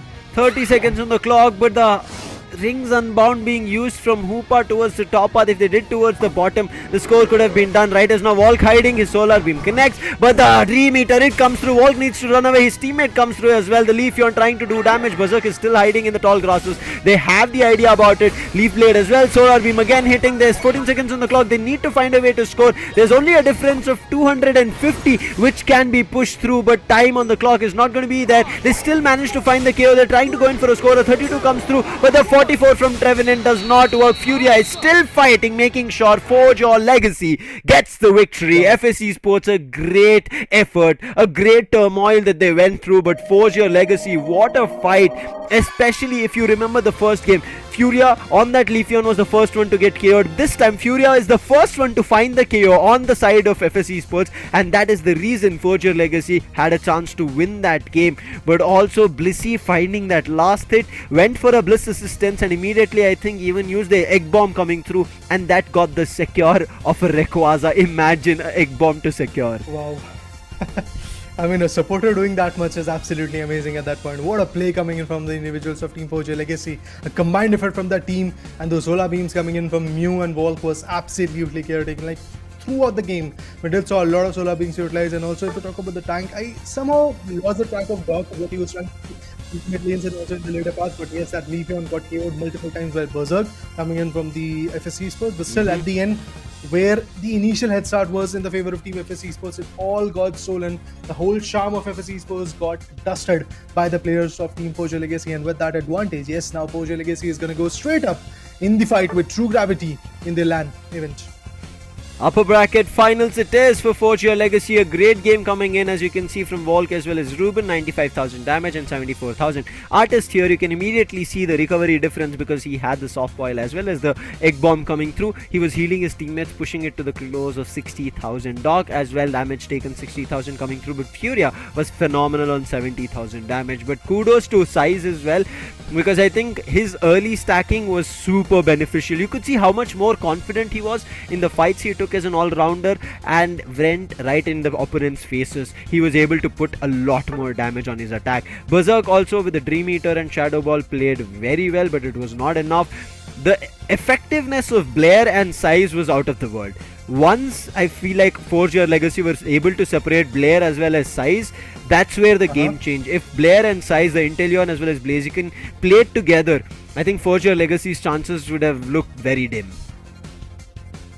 Definitely, I mean, there was a very big notion that Forge Legacy could have lost the game, but eventually in the later stages, the way they pick up the pace, the way they were able to establish their own dominance was absolutely phenomenal. Look at this, the graph will actually get you the idea of how it all started and where it actually went.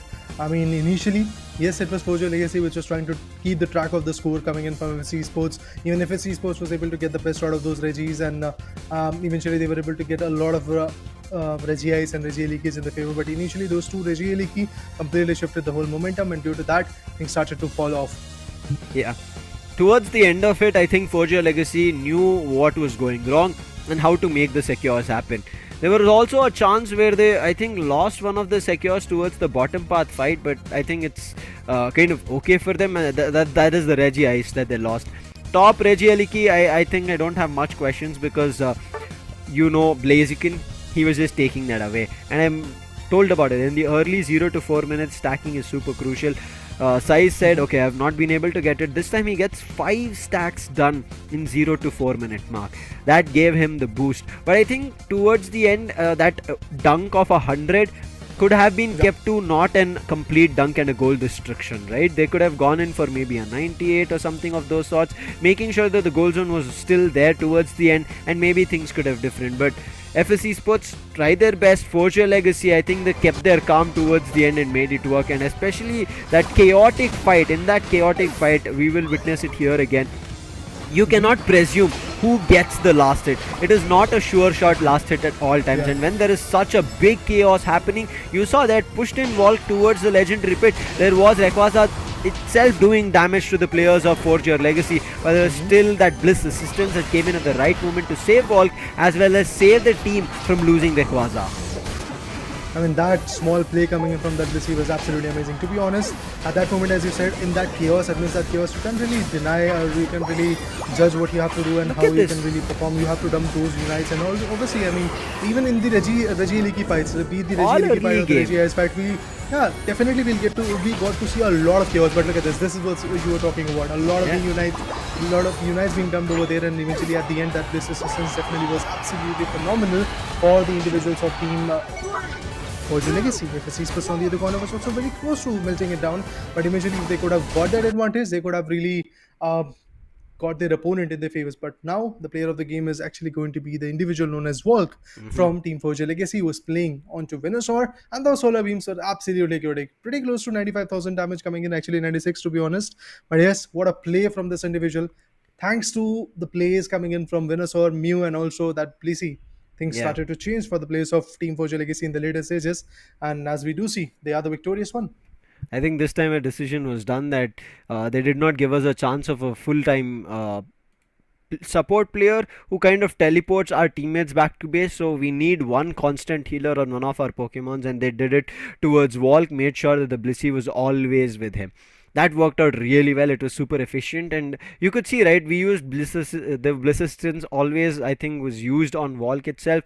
Even towards that fight to Regieleki, they did lose it, but still the damage was being done. And one thing I did like, Forge Your Legacy were all not always a level above, or there was not a level big difference between themselves and the players of FS Esports. So even if they went down, they did not give away a lot more experience. And constantly there was not one Pokemon who was going down. It was only the fight between Berserk and Furia where Berserk was winning in the early stages, but it's something towards the end that they had to pay attention to. Even the last fight, I think if you would have put it in slow motion, we could have seen, I still feel like it might have been the Bliss assistance itself finding the secure. So to Bliss assistance finding a secure like that as a unite, I am completely mind boggled, bamboozled to see such a secure coming through. But this is what Pokemon Unite is all about. It's expect the unexpected. Expecting the unexpected right as now is going to be FS Esports also being pushed to the loser bracket. They're not yet out. They still have a chance to move towards the LAN fight. But before that, we will call a short break and see you for the next game very soon.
All right, after the mayhem between the Team Forger Legacy and FSC Sports, we are back again to see what FSC Sports has to do in the next matchup. Because now, up next, we will have to see the lower bracket match where Team Revenant Esports was waiting patiently for their name of the opponent, but now they have got it. It's going to be FSC Sports, and who is casting with me is going to be Necros. My name is Jada. Necros, how are you, and what are you expecting from this match? I mean, keeping my expectations aside, I really just want to have a recap of what happened. I mean, Okay. a Blissey securing the Rayquaza with the Bliss assistance.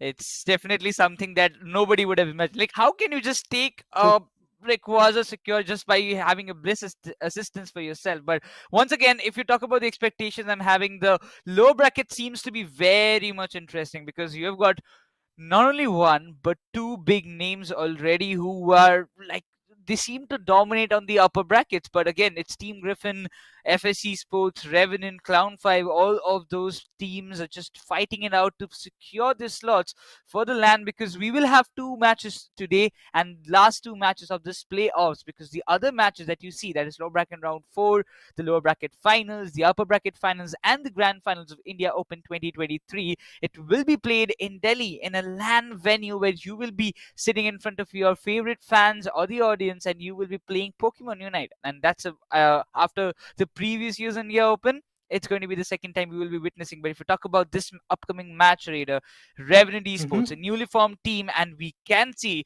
Crowley as Burzum making a comeback in the roster after the matches that they had previously. Well, we really have to see how Remnant is going to step up because yesterday, yes, they did wonders against their opponent. But right now, yes, these stakes are quite high because, again, another experienced team, FSC Sports, who already has got that momentum, they lost by a margin that requires advantage if it could have been in their favor. And even if the Rayquaza could have been denied throughout the way, I believe it could have been a match of FSC Sports. But what is done is already done. So, Revenant Esports versus LFP, we witnessed a very interesting match yesterday. But now, Revenant Esports has to fight back against players like Pardesi, Berserk, Blair, Rook, and Sai. To be honest, Rook has been a phenomenal defender till now, and eventually, if we talk about Berserk and Pardesi, they're doing their own job of getting those pizzas at the active path, and eventually Blair. Yes, with that attacker, he can really be quite chaotic. So I'm looking forward to see how Kid and the other players like Apple is going to perform from Team Revenant's perspective, because this is a match which can either deny the fact that they're going to stay and fight back for the LAN event, or they are going to get eliminated from the competition, exactly like teams Esports and many more teams like LFP have already been eliminated. For example, we did saw yesterday NDY also getting eliminated. Even before that, SG is already eliminated. So in a bunch of 8 teams who have qualified and 2 teams who are invited, we are left with just one invited team and a little bit more when it comes to the number of teams who have been qualified. For example, we've got Revenant, we have got Griffin, we have got Clown 5 till now, who are still surviving. On the other corner, True Gravity and Forger Legacy have already got their own path set right into their favor for the LAN.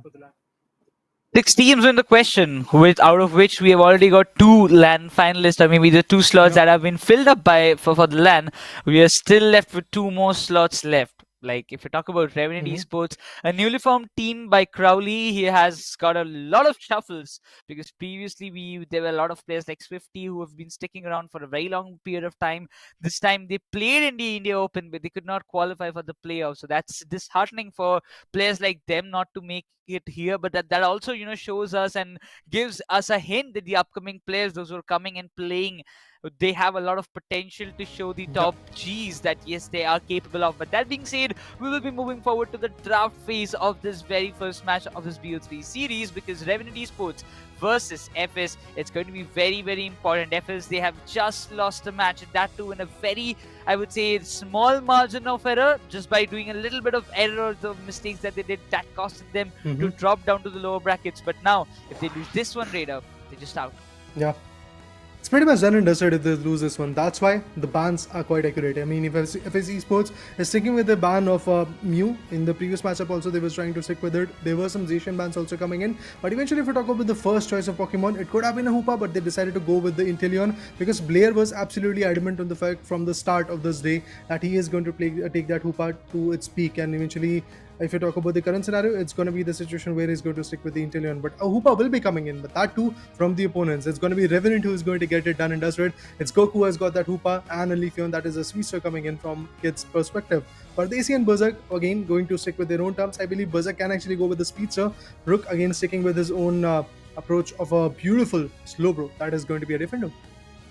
I mean, if you talk about FS, they are very, very much picky about what they will secure as the, decide as their own composition. So they have to be very, very much accurate, because this is like a do or die match. Every match that they will play, it's like a do or die, because if they lose, they might just lose the momentum. While Burzum, as Crowley, will be going with the Blasters, and Tensei sticks with the Umbreon. A double defender composition coming up from the side of Revenant Esports, and I wonder what Apple is going to pick. Probably a long range attacker should be much more suitable, like a Mew. It has already been banned, but so it seems that we might be seeing a Venusaur as well. But Berserk sticking with that Zoroark once again. Well, Berserk definitely is going to go with the Speedster because it's really crucial for them to give the best out of it right now. So again, whichever guy is very best with the Speedster, who is very best with the Defender, is going to stick with it, and that's exactly what we witness right now. We have got every single type of Pokemon coming in from the individuals of FS Esports. On the other corner, Revenant is going to stick and be a little bit more dependent on the frontline attackers that are the defenders. Like Kid is going to go with the Blastoise, and on the other corner, Tensei is going to go with the Umbreon. And Burzum, okay, that's interesting. Crowley is going to play with the Speedster. Really have to see how that unfolds. Oh man, if you talk about Leafeon, it has been valuable, but every time I see an Urshifu in the composition, it scares me a little bit, because I don't know if it is only me or it's just the Urshifu, because whenever I come to cast the match and I see an Urshifu, that team... let's not go there. Okay. Let's not go there. That should we be, go for the that best, should be- guys. Yeah. Best of luck, Revenant. Okay. Yeah, said it. Like, if you have taken Urshifu, you are actually on a chance. You might actually lose. So, best of luck coming in for Team Revenant Esports from a beloved caster. At least from my side. At least from my side. Because every time I come and cast and I see an Urshifu, that team somehow manages to lose that particular match or maybe the series. So, I really don't know. It's just me or it's just So, you want to swap with Lucifer? I mean, for this match? No, it's fine. It's fine. Okay, guys, let's stick with it. And yeah, we are patiently waiting on the timer to come, where 10 minutes are going to be very, very valuable.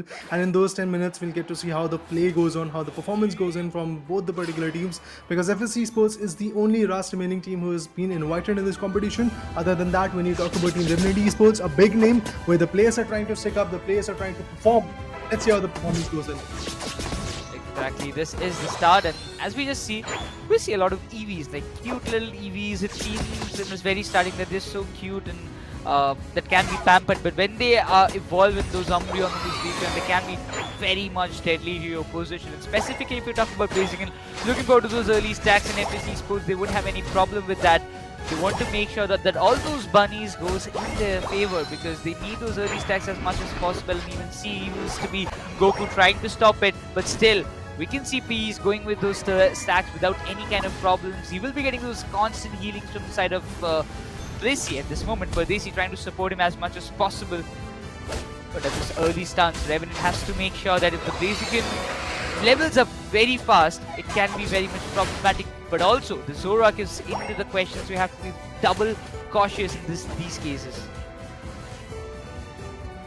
I mean, this match is one of those matches where the things can go wild for Team FS Esports. Already losing a match against Pojo Legacy, but did saw how chaotic that particular team can be. Once again, if you talk about the Alternate Swap Blues, the Revenant is trying to get the best out of it, and those Hoopa hyperspace holes can be very, very interesting to watch out for. And look at this, on the top lane, we do see a complete stack up coming in between that Squirtle, the Water Turtle to be precise, and now they're going to dump all those goals. So they're trying to destroy the tier 1 goal zone on the top lane. But at the same point, if you talk about the contestment, the Zoroark, the Speedster comes in, trying to clutch it out, trying to get the best out of it. Another set of 4. At this point, Burzum and his teammates are definitely trying their level best to get a lot of goals in their favor and also get as many SKOs as possible. They're trying to farm out the mid lane in the opponent's goal zone area. So that is going to be very interesting how that approach is going to work out. But a stack up between Zoroark, the Cumbuskin and the Blissey is going to be very interesting to watch. Revenant already with a lead of, if I'm not wrong, 44 points, but now that lead is just going to get increased a lot. I believe somewhere around interesting points will be coming in. Oh, there you go. Blissey will be going for another set of goals, but there will be a KO. It is going to be the Leafeon coming in from Revenant Esports. That means Burzum has to wait a little longer before he performs the way he wants to. I mean, allowing FS Esports, like allowing Revenant Esports to invade the jungle and steal your buffs, it's definitely not allowing, but they were not able to contest against them. It has given a lot of opportunities for Revenant to level up faster. We can see the Leafeon on level 8, which is definitely a big danger sign, or I would say a big problem that might arise for the side of FSC Sports. But this Altarian swap will be very important with who can take it home. It seems the War Turtle is doing wonders in these cases, and it all goes in the favor of Revenant Esports, while FSC Sports just stares and watches it go away from their hands. But in 5 more seconds, we will be seeing both the Reggie spawn in the top and the bottom lane respectively, as it seems FSC Sports are more interested in the bottom lane fight, while the Reggie Nikki will be easily, it seems to be going in the favor of Revenant Esports until unless BC does some wonders, but it won't happen because the Reggie Nikki will be pushed towards the tier 1 goal zone of FSC Sports. But an instant teleportation coming up from the side of Hoopa, but won't make it in time as Inteleon gets this Reggie in their favor of FSC Sports. Well, FSC Esports trying to retaliate and trying to get the best out of it, but look at this, the bottom lane tier 1 goal zone is already destroyed. Even in the top lane we do see a complete control coming in from the individuals of team Revenant Esports, but now the aggression is also paying out for the players of team FSC Esports. Like, they have completely stacked up Blaziken, and the Blissey is trying to get the best out of it, and eventually Blissey is going to completely fall back to their base and eventually come back once again. Kid again trying to level up as fast as possible. We do see the Leafeon already getting the best out of it at level 10. He is one of those Pokemon who has got the best level in this particular matchup. I mean, it's on peak. Urshifu on the other corner as an all-rounder can be very good heavy hitter right now, and he's trying to get the best out of it as well. Stacking up with Hoopa can be very valuable. He has got the purple and orange buff, which is again going to be an added advantage. But the Inteleon and the Zorak is going to come in the effort and eventually get that KO. It was a very important one, and that's exactly what they're able to get. Look at this, the momentum is being shifted, but that Hyperspace Hole is going to deny the whole fact that they might actually get the control of the top lane. And look at this, now the Pokemons are coming out of that Hyperspace Holes, and Blastoise is also here. But that Blissey is about to get killed, that's what I feel. And there you go. The counter attack coming up from the side of Revenant Esports is pretty dominant. I mean, for 1 second I really thought that that tier 1 goal zone will be destroyed, but look at the counter attack, all the scores, big scores coming in. Blaziken is completely helpless at this point, and that being said, both the tier 1 goal zones on the top and bottom lane of FSC Sports have already been reached by Revenant Esports, and it seems they are literally dominating the top tier. I would say the top lane control on the side of Revenant is completely, I would say, remarkable, because at this point FSC Sports, they're completely unable to find any value on the top, and again we see the complete stack of Revenant going on the top to secure this Reggie can push it towards the tier 2 goal zone on the top lane against FSC Sports. But is it going to happen that easily? Because it seems everybody will be jumping as Umbreon is trying to distract and buy some time. Zorak swoops in with the Unite, but Blastoise secures it with the Hydro Typhoon, and instantly the Reggie will be pushed towards FSC Sports at this point. Multiple KOs coming in. We do see Urshifu doing a phenomenal job. Oh, look at this! With the Rings and Bound, what a play coming in. They're trying to destroy the tier 2 goal zone coming in the bottom lane. That can be very risky for Team Revenant Esports, because in the later stages, if the final stretch time can push them to go for a goal, they have to reach out to the base lane goal zones, and that is going to be really very tricky for them to play with. But right now, if we talk about Pardesi, he's getting cornered. This is not looking good.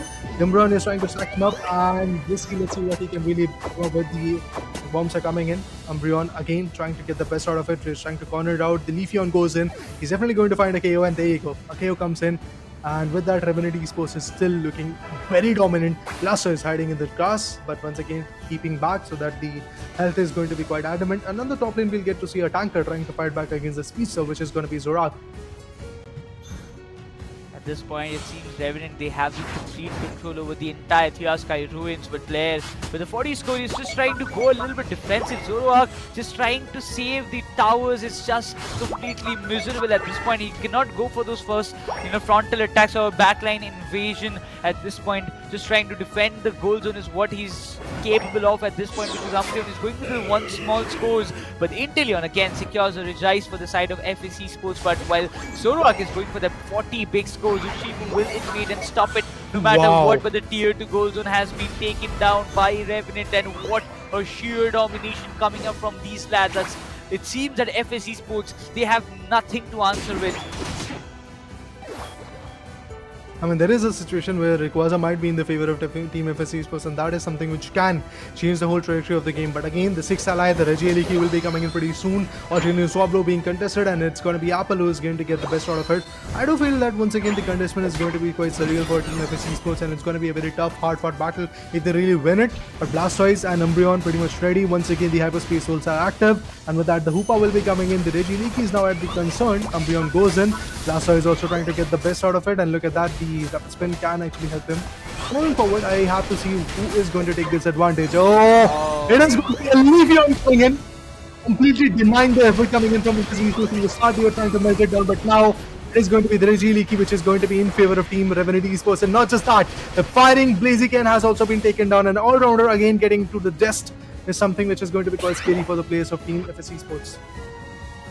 That Griffin is literally annoying at this point for FS Esports, but look at that Urshifu. He was going for the 45, even the tier 2 goal zone is very much vulnerable at this point. It's a good opportunity for Revenant to go for the score, but they want to face it. They want to go with the Rayquaza meltdown. At 68 score coming up from the side of FS Esports to keep themselves alive in this competition. It seems the Inteleon has been taken down. If Blissey goes down, everything will end at this point. The hyperspace hole, sorry, the Rings is bound has been already unleashed while Blaziken will be running away. He has got no other option. Oh, Shifu. He will be chasing him down, and instantly the KO comes in as Rayquaza gets in the favor of FS Esports. He was able to steal it, and he's getting those KOs that was needed. But will they be able to make those scores possible, as both of the players of FS has been taken down? That's one is Blazing and another one is Blissey. But what is Blair doing? He needs to go for the score. He needs to do something, but he's the only one having the shield. Oh, the only individual who has got it in his favor, but look at this. The way Revenant Esports is trying to safeguard their goal zone is absolutely mesmerizing, but he still was able to get 96 goals in their favor, but that's not enough. Blair is now getting cornered. He's definitely going to get KO pretty soon. He gets another set of 4 AOs on Achi, but there you go. The KO will be coming in. 300 to 575. There is a lead of 275 goals coming in from the players of Team Revenant Esports. Can't really deny that lead, and at the same point, the thing that I was talking about initially, that Team Revenant Esports have destroyed all the 4 tier 1, tier 2 goal zones coming in. So that's why they have to go for the baseline goal zone if they really want to secure something favorable in their favor. But look at the approach. Hoopa is sticking with Leafeon because they do know if they have a stance where all of the players are going to be all aggressive, they have to TP back. And for that reason, the hyperspace holds can be very effective. And Hoopa, that Leafeon, can be very, very beneficial. But look at this, look at this. Another set of 200 goals could be coming in pretty soon. But the Zorak goes in, trying to TP back, but Hoopa gets 52. And with that, another set of 44 will be coming in from Team FS Esports. But it's a match where Revenant Esports is going to be phenomenal. Do whatever you want to go with, but you really have to get at least 300 points in your favor for Team FS Esports if that team wants to come back stronger in the game. But no, it is going to be a match of Revenant Esports. They're coming one step closer to their land ticket. I mean, even after Berserk got that Rayquaza, the way Revenant capitalized on that scenario, destroying the shields, getting the KOs, stopping them to go for the scores. Just imagine if anyhow 5 of the players of FS were alive, this results could have turned out to be in a different manner. The results could have been a lot different. But if you see the amount of assists that the Hoopa did, 10 assists on the scoreboard already, providing us so much support to Burzum as well as Apple at this point. Because if you see this time, I will be very happy, Raider, because finally I'm seeing an Urshifu making a big move and winning the match when I am casting. Yeah. Okay, congratulations on that, buddy. But yes, Apple, a lot of crucial picks coming in from his corner. He has just got 6 KOs, but those KOs came in at the moment when the team needed the most. Remember, Rayquaza was melted down.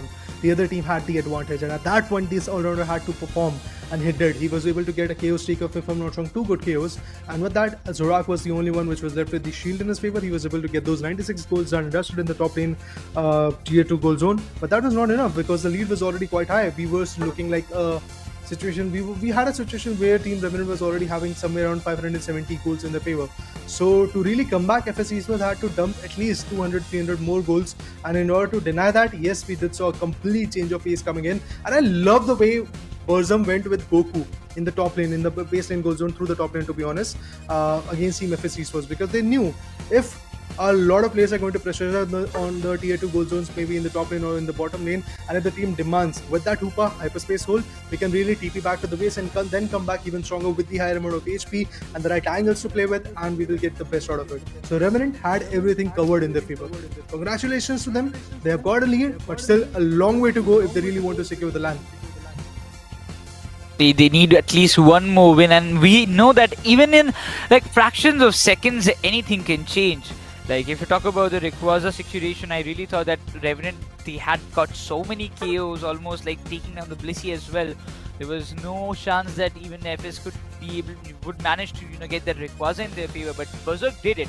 But if you just see, every time the Regieleki came in, FS Esports were completely unable to secure it. They got 2 Regice in their favor, but the difference, if it goes still this much high just before the final stretch starts, and we just talk about if it just stays like that, and all the players who had their own shields after the Rayquaza securation goes down, there's nothing more that we can do. But definitely the player of the game will be Burzum from the side of Revenant Esports, and there is no doubt, because the 8 knockouts and the amount of damage he did with that Leafeon and with the Solar Blade boinks, it was literally remarkable.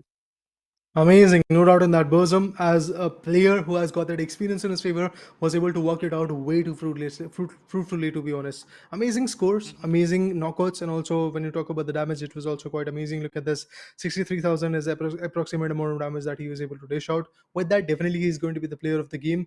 Crowley, now Burzum, being the giant in this particular match for Team Revenant Esports. When Revenant really wanted to step up, this guy was able to be capable enough to really uplift that kind of spirit. Because remember, guys, from the start, after losing a battle between True Gravity versus Revenant Esports in the winner bracket round number 2, we really had a very disheartening feel why Revenant is losing the way they are losing right now. But eventually in the lower bracket round 2, they were able to beat LFP, learn from past, and with that now they are trying to beat Team FS Esports because they are pretty close to it, to be honest.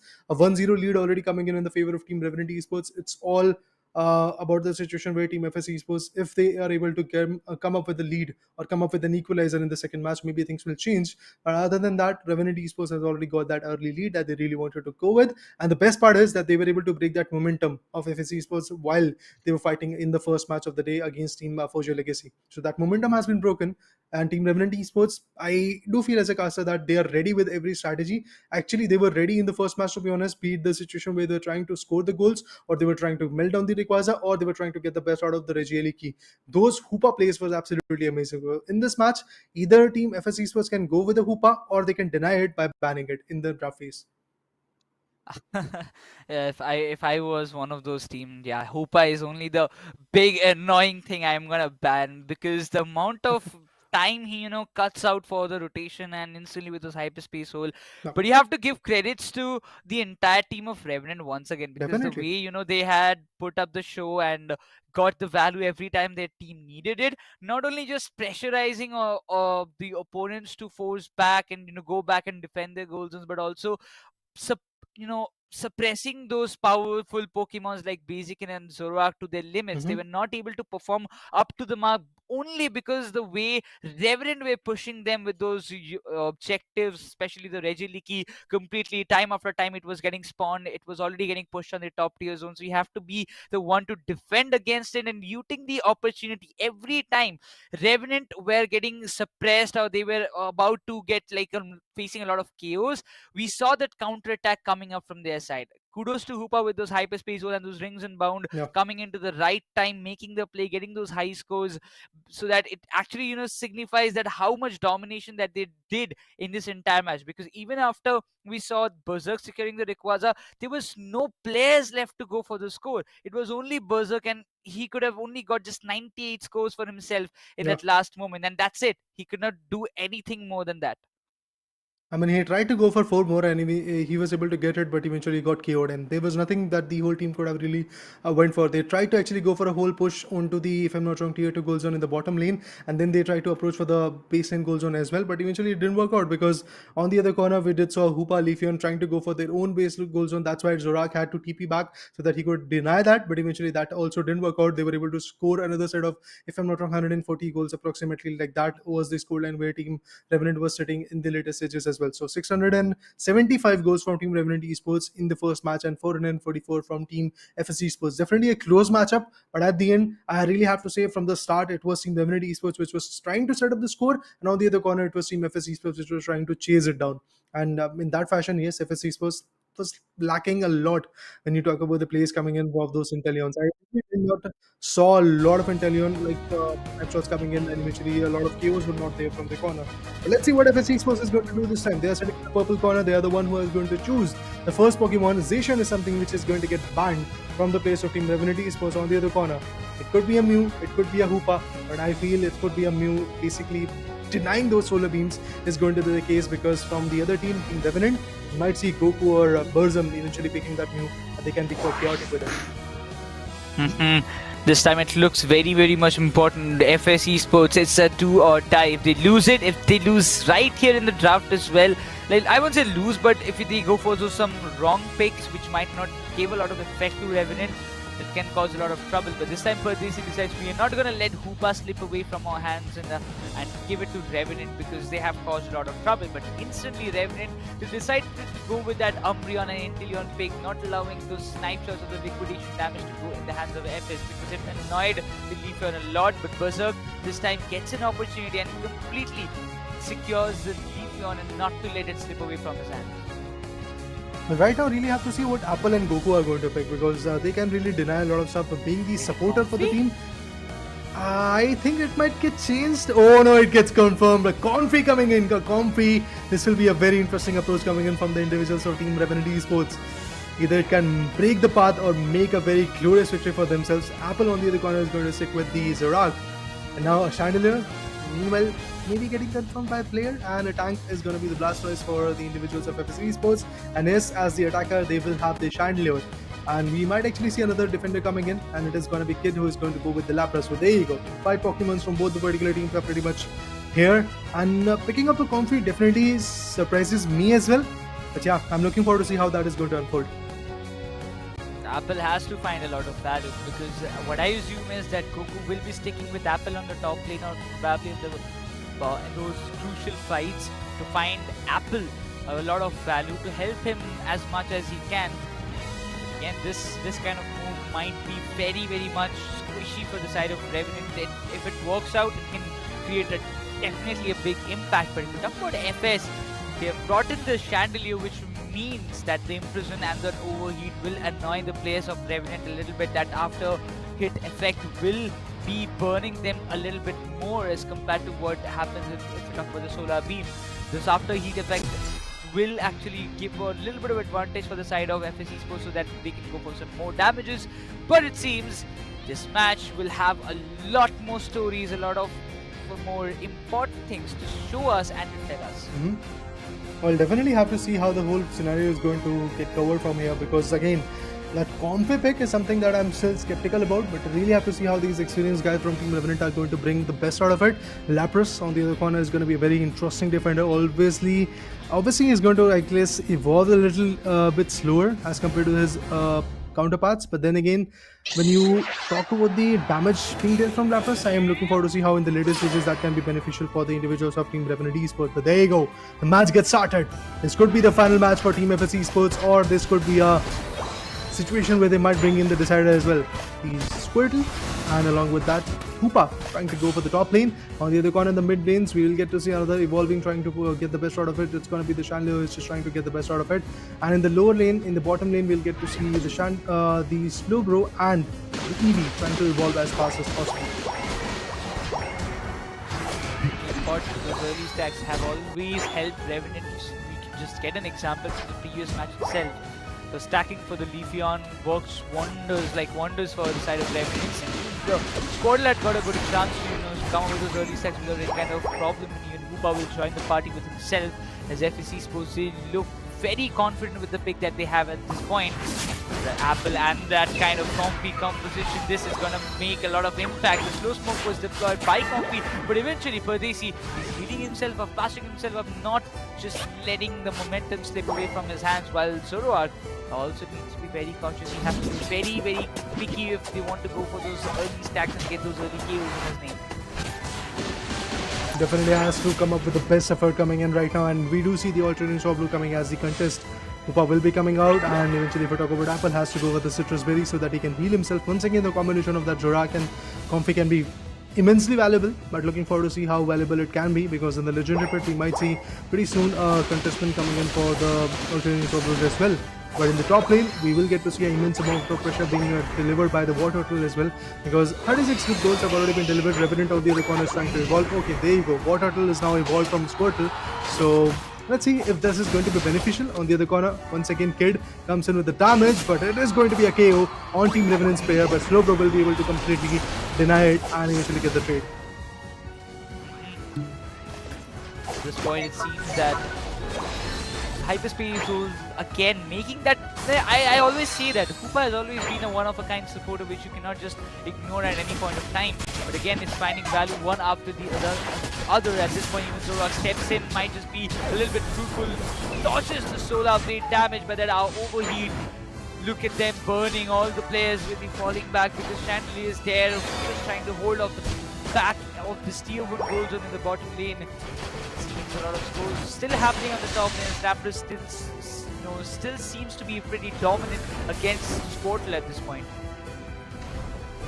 Well, indeed, in the bottom lane, we'll get to see a lot of contestment, but once again, Lapras, Inteleon, and along with that, the Hoopa combination will be working out for the FS Esports as well. But there we go, they're trying to score and stack a few more goals, and they were able to be capable enough, and they were able to come up with a score of 75 right now.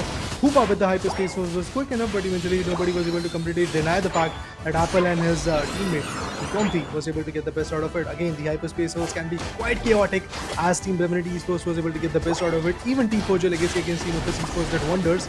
But look at this, multiple KOs could be coming in, and indeed we did saw Hoopa getting KO'd. With that, the tier 1 goal zone is completely destroyed, and also if we talk about the Inteleon, he goes in for another set of 30, but the Regirock is going to get melted away by the individuals of Team FS Esports. Inteleon, the 6 LI, and there you go, Lapras gets it done. That Hoopa getting taken down brought a lot of value for the side of Revenant Esports. They were able to function an Apple the way he's stepping in with that Comfy attached to him.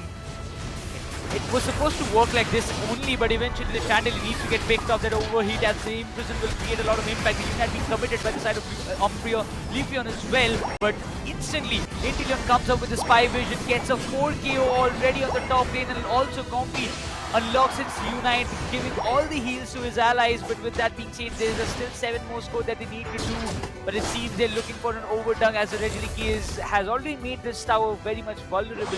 All the players seem to be backing off from this position because they are quite aware any kind of overcommitment might cause them a lot at this moment, because Revenant, they have already made a very good difference for themselves on the top.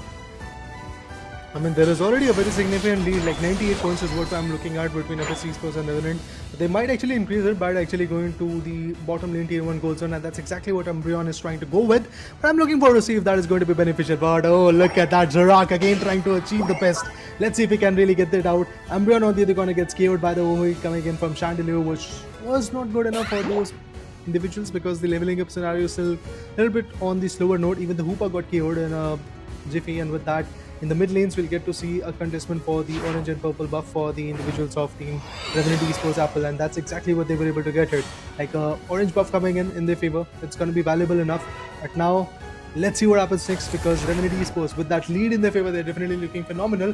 This pause can actually change a lot of things for Team FS Esports as well, because these are those small momentum bursters which can help Team Revenant Esports to either win or re-strategize, and also Team FS Esports is also going to do the same. They are going to re-strategize once again, because a lot of things for them personally are going wrong. Beat the Hoopa hyperspace holes because they are trying to come up with it, but eventually the players are not near enough that they can eventually help the players who are trying to get the contestant in the top lane. And as you said from the start, it is Team Revenant Esports who is looking absolutely dominant in the top lane. I mean, Revenant, specifically if we talk about the level difference that they have made, Chandelier is leveling up himself as fast as possible. He's already on level 11 as it seems, and that overheat Imprison is creating a lot of impact against Revenant, preventing them to push back away from those goal zones. But instantly, if you talk about Revenant, those Regieleki factors, pushing them on the top, also making sure that the Regieleki makes that goal zone vulnerable, going with those big scores and destroying the tower, gave a lot of EXP boost to the side of Revenant Esports, because if we talk about 3 of the Pokemons have already evolved to 11-11. That is Zoroark, Lapras, as well as the Inteleon, which was very crucial, specifically for Zoroark to step in and find a lot of value. He's doing what he's best at, and sticking with Comfy probably is one of the best. I would tell that it is one of the most best decisions coming up from the side of Revenant Esports to find a lot more value against Leafeon and Hoopa. Yeah, definitely. I mean, as you said, the level buff is something which Team Revenant Esports can really get the best out of. Because on the other corner, you talk about the attackers, you talk about the individuals who are trying to get the best out of it, they are struggling. FS Esports, if you talk about the defender at level 9, even the supporter is at level 9, which is going to maybe punish them a lot in the later stages, but the pause has been resumed, and with that, the action will be resumed as well. I'm looking forward to see how those hyperspace holes and also the rings and bound, the unite coming in from Hoopa is going to be beneficial enough. But Comfy, that combination of a Comfy and Apple has been very fruitful from the start. Those 10 years energy is what we are looking at when it comes to the next matchup. But again, a pause will be coming in once again, trying to re-strategize, trying to get the gist out of it. But really, Revenant Esports is very close to their victory because they have again got that lead in just a span of 4 minutes and 44 seconds. We'll get to know who is the champion of this particular matchup, or we are going to see another match in this lower bracket round number 3, match number 1 for the day. Otherwise, Esports might actually lose the whole game, but Esports, the way they are stepping up, also looks quite easy, quite good to be honest, because they are also trying to get that ease of comfort. They're trying to get some good goals. They're trying to stack up a lot on the top lane, but if the top lane is not working, now they're trying to go with the Regis in the bottom lane. When they had that advantage, they're trying to convert the advantage in their favor by contesting the bottom lane tier 1 goal zone, and they were able to completely destroy it exactly in the fashion when Team Revenant was able to destroy the top lane. So it's good to see that Team FS Esports, if they're getting denied in the top lane, they're contesting the bottom lane and they're getting the best out of it. So this makes sure that the competition is still close enough.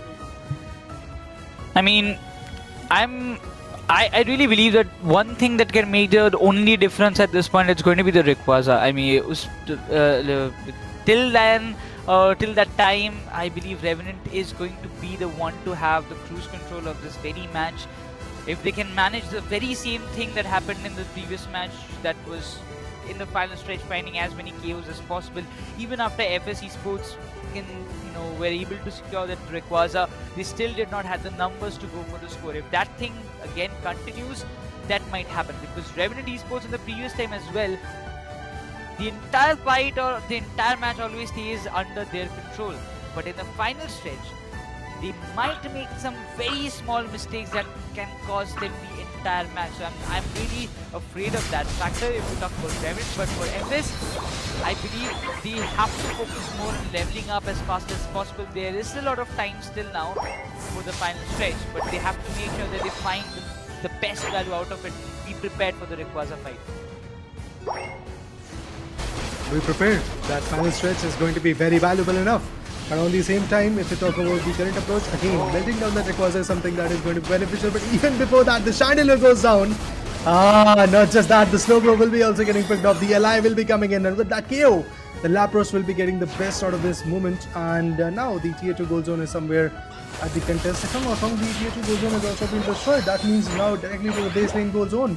In the bottom lane, we did saw again a controlled aggression coming in from the players of Team Revenant Esports, and they are looking phenomenal. Now they're trying to contest the bottom lane, and in order to do that, Apple is going to go with a 33 of his own. Comfy is also there with 3 years energy. He can also dump in all those 3. But Hoopa, despite of the fact that the rings and bound came in, the Unite has been denied by Apple and his Comfy attachment. What a play coming in from these individuals.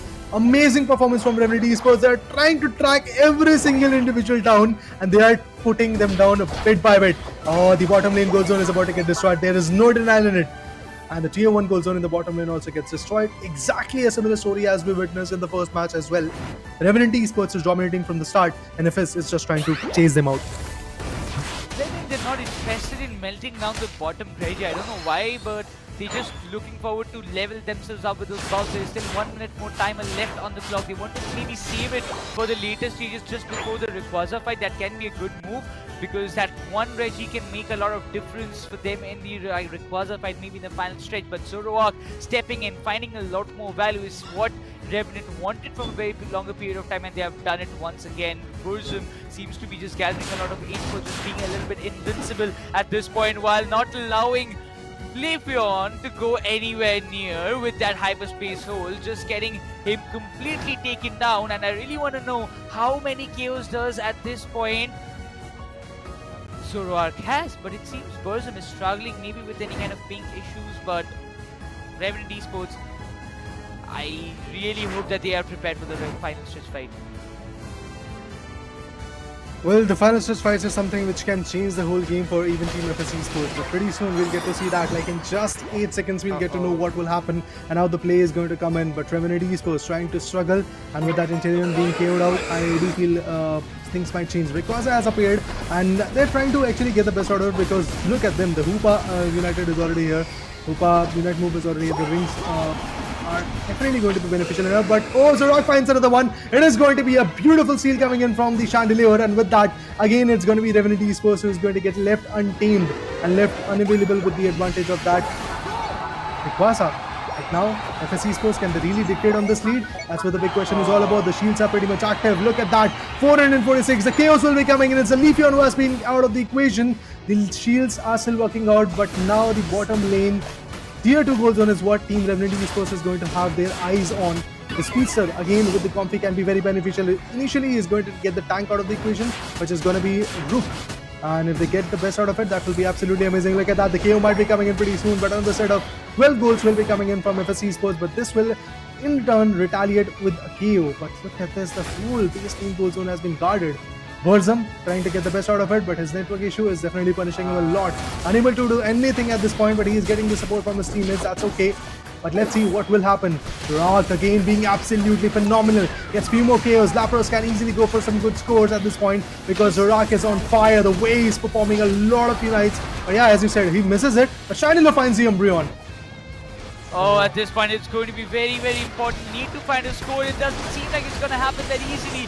Slowbro is there on the home base goal zone, but the unit comes in and it's all going to be done. Zorak is barely breathing. He gets the hyperspace, so instantly gets help from the side of Koopa, but one good score is all that is needed. 50 scores commitment coming up from their side, but it's not a value that they're trying to find out. Leafeon gets a 2k, and it's all going home for FS Esports, as it seems they will be coming up with an equalizer. The last minute problems coming up arising for Revenant. It seems that one Inteleon not being present in the final stage made a big impact for the side of Revenant Esports, as we will be moving forward for the decider of which team will stay alive in this India Open 2023.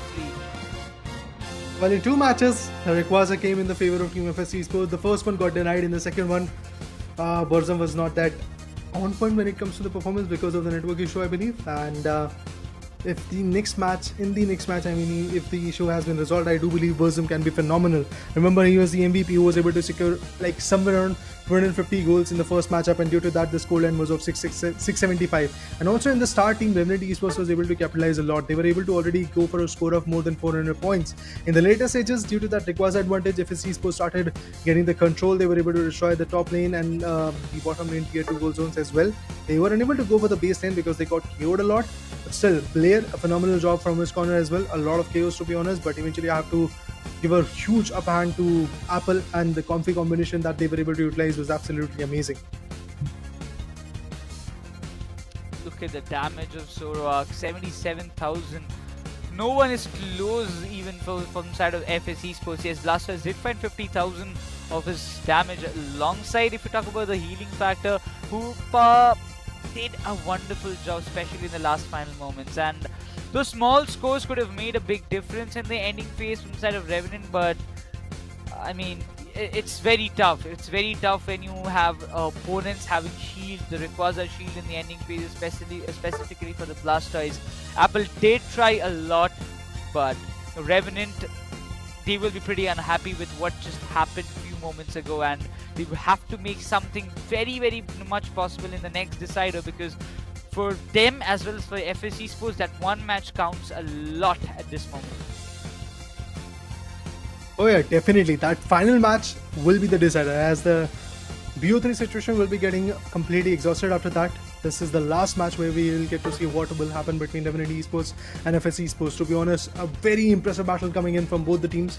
FS Esports started to catch in the later stages. They had those Reggie League advantages in their favor. I'm talking about Revenant Esports who had those advantages, but if you talk about the Reggie Rock and also a lot of chaos in the later stages, it was in the favor of Team FS Esports. And also due to that approach, when Inteleon got KO'd, they were just 4 Pokemon left from Team Revenant Esports, and that too they were a little bit on the backsides on their own base lane goal zones. They were trying to come into the mid lane contest. At that time, it was FS Esports who was able to get the complete whole scenario in their favor. And if I'm not wrong, it was Chandelier who was able to completely steal the advantage of that Rayquaza for the team. And due to that, yes, it is FS Esports who got the shields.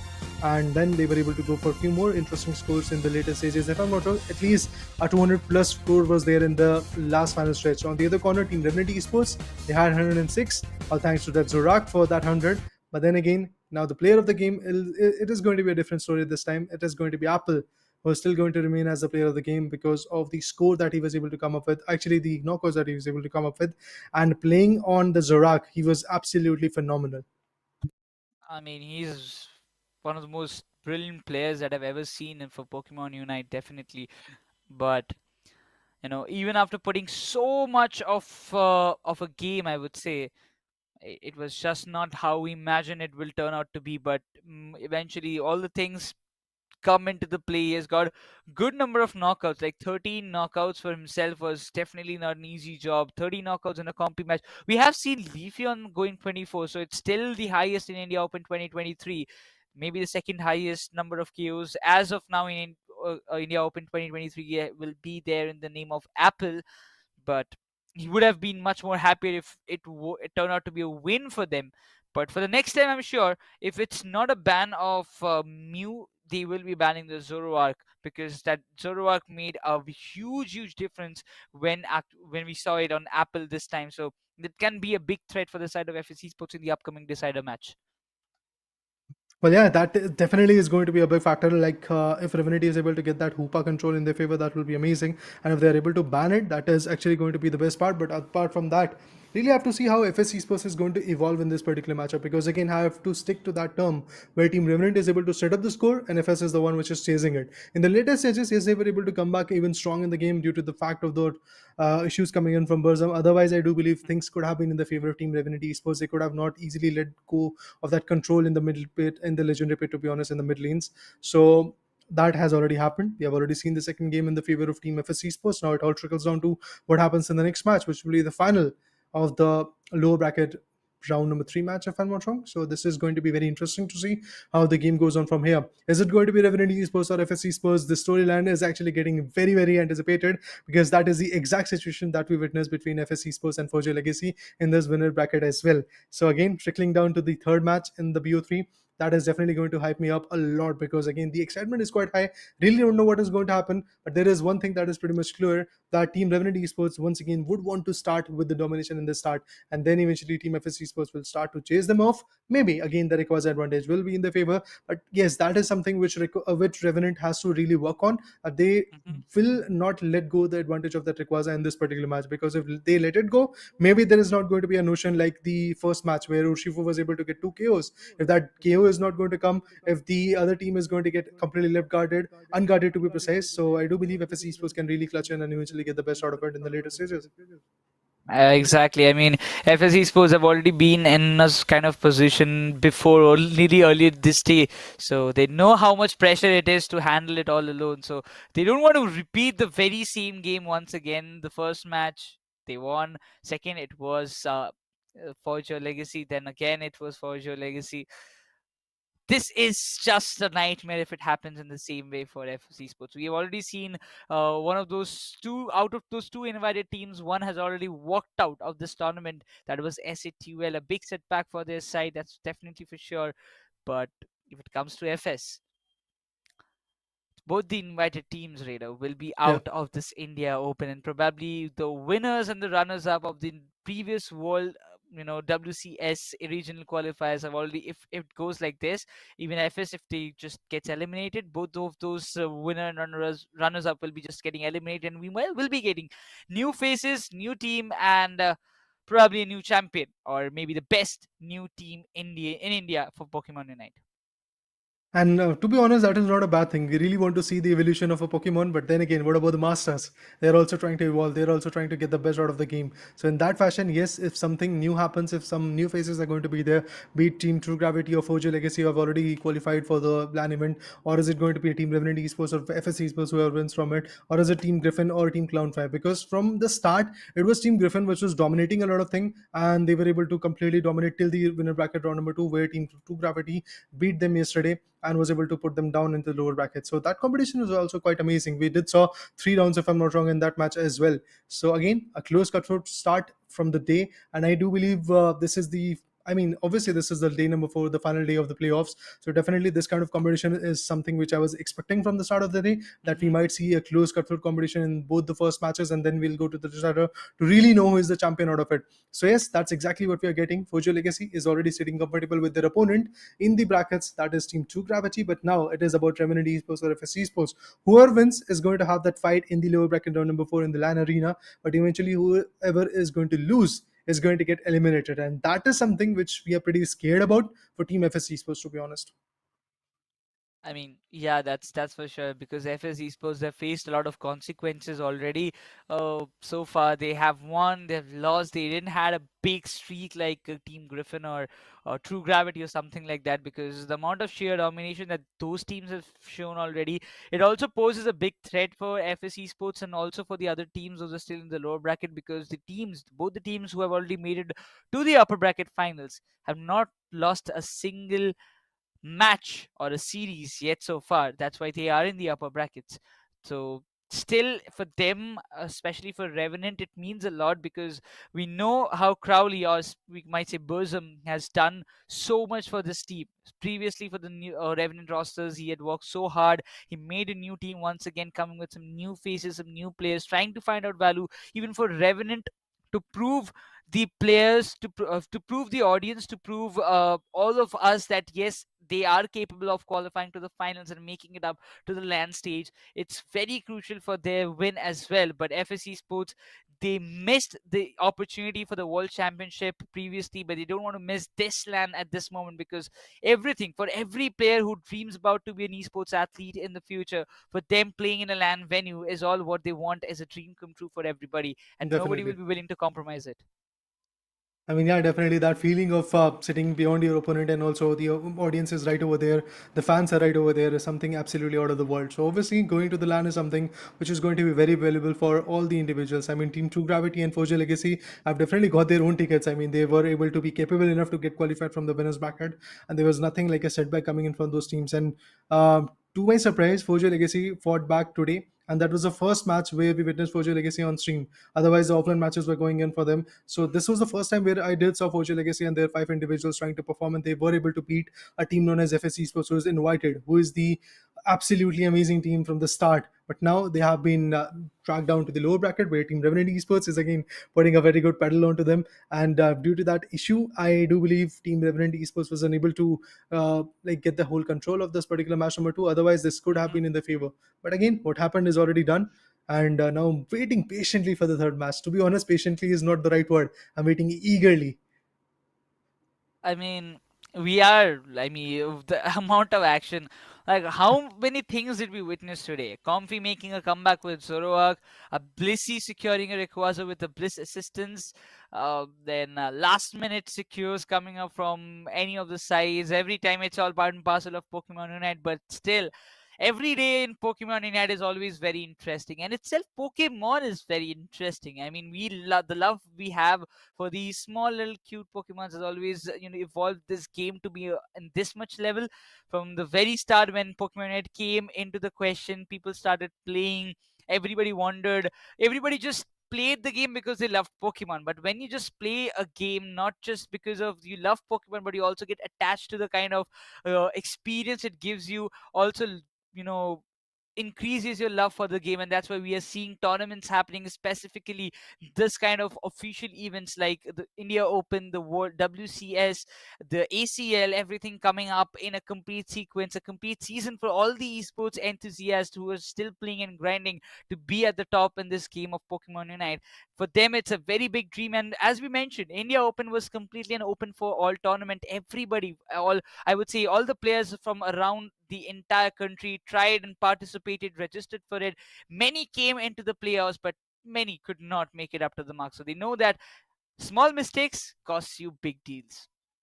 I mean, it's a learning curve, to be honest. All those teams who have now being admitted, be it Team SG Sports or SATOL or Learn from Pass, or many other teams who are being admitted from the qualifier stage. Well, again, this is a learning curve. Definitely, that learning situation is going to be in your favor. But moving forward, the final, the decider one between Team Revenant and Team FSC Sports is already here. The draft pick phase is going to be there. And in the TSK runes, we'll get to see a ban of Mew and Zacian, I believe. And with that ban being delivered, FS Esports is the one which is going to choose the first Pokemon. And due to that, Hoopa is something that they might not deny. First pick, definitely very important for the side of FS Esports. Peas will be there, but yes, a Hoopa pick should be the first preference at this point because it has made a lot of impact. Pardesi won't just let it slip away. Al 10 kid might be going with an Umbreon or a Slowbro alongside an Inteleon should be a good move. Let's see, he sticks with the Umbreon itself. He's got an Eos Cookies as well with that normal held item combination that we see on Umbreon alongside Suppressor. Will be going with that Inteleon. Much needed match for both the sides. They want a win very desperately. While the next two picks coming up from FS will make a lot of, I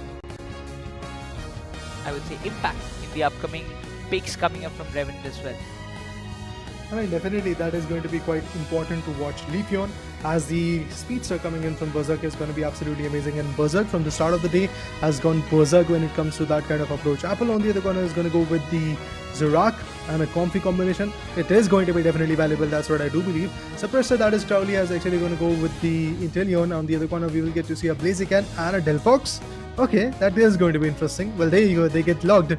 And a Lapras will be coming in from Kid's perspective. Amazing. Interesting picks, interesting choices. But Revenant's taking up to their own performance in the previous matchup. I mean, exactly similar approaches there from from these individuals. They had Umbreon, they had Inteleon, they had Comfy, they had Zorak, they had Lapras.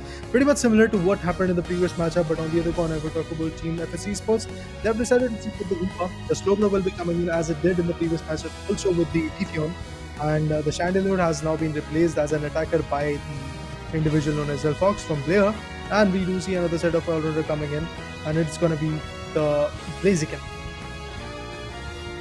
Delphox coming into the play. We saw it previous day once again that the Fire Blast and the Fire Spin makes a lot of impact. You know, it pushes you away. In Berserk, if he was playing on the Delphox at this point, that those Fire Spins will annoy, and specifically stunning Zoroark will be very much important for the side of FS, because they know it. If they can just stop the Zoroark, if they can just trap him in somehow, and like any way it's possible. Slowbro is there to counter it. Delphox Fire Spin might be able to stop Zoroark's speed a little bit, because if he is still able to dodge it anyhow, will be helpful. But still, these two Pokemon can make a huge difference to stop Comfy and Zoroark coming out with their undisputed gameplay against them.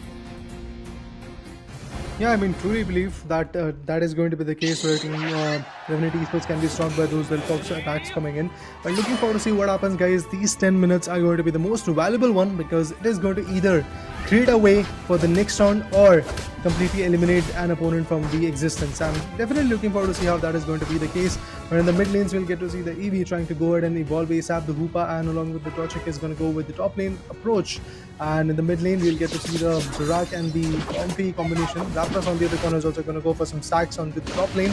Again, a very similar approach to what Revenant was sticking up to from the start of the game. They're trying to get for the best. They're trying to get that initial lead in their favor. And FS Esports also retaliates with another set of 5 amazing goals. But that's exactly going to be the case of Team Revenant Esports by their Lapras securing few more goals. Comfy comes into the play to stop Torchic at this moment. I think that's not surprising, but yeah, stopping those stacks should be very important. Securing those bunnies in their favor will be much more important as well. Not allowing FS Esports to walk away, but they still managed to get those 5 Eos energy in their name. But it seems both of them are trying to level up as fast as possible. The bottom lane looks very, very much adjusted, because Umbreon has been put to rest for now. A KO coming in from the side of Slowbro. A lot of contention happening in the bottom alongside VC and Inteleon as well. So from the side of Revenant Esports, this Altaria Swablu is completely being swapped away by the Blaziken at this point. Oh, unlucky for Lapras. Again, the hyperspace holes with the Hoopa can be very, very valuable, but look at this. Again, the Zorak gets one valuable frag, and eventually with that advantage in the favor, things might change.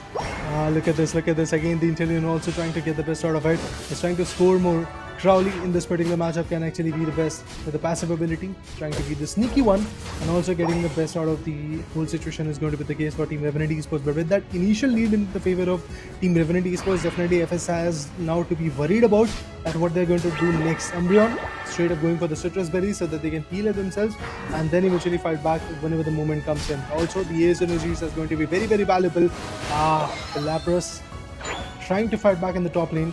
But let's see with the hyperspace holds, maybe things will change. Even the Comfy and Zorak combination is still waiting rapidly.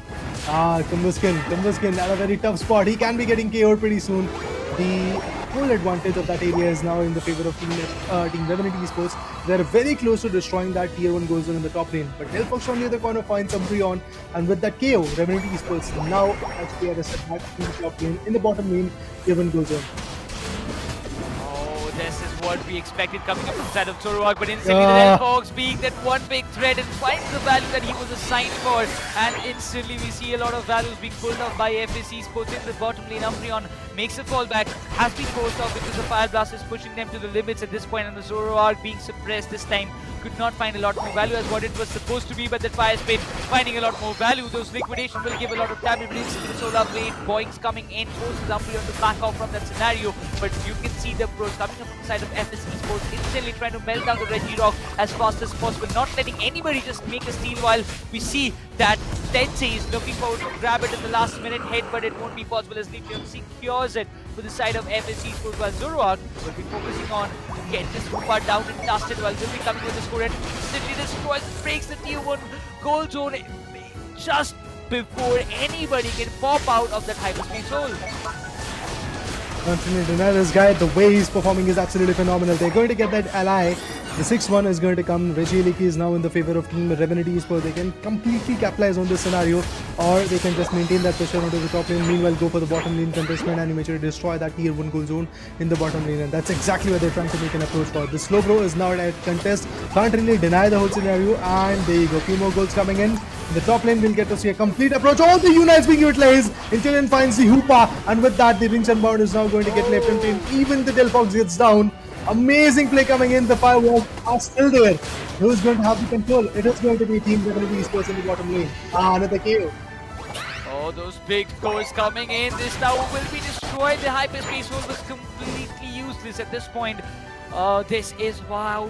I would say this is how Revenant, they're trying to make it up, catch it up against Esports, finding a lot more value and also leveling up for themselves. And I have to give credit to Revenant. They're not trying to invade and overextend. They know that they have destroyed 2 of the goal zones of Esports. Not to make any kind of more mistakes in the upcoming stages should be the best decision, or they will be very cautious with it, because what happened in the last match should not be repeated this more time. 28 more seconds for the bottom Regi to spawn up, but it seems Zoroark is waiting for that one moment to strike off against that Delphox and find the revenge, and he does it pretty well, but was not able to steal that Excavalier on the orange buff, it seems, back because the Solar Blade came in and just found the value that he wanted to.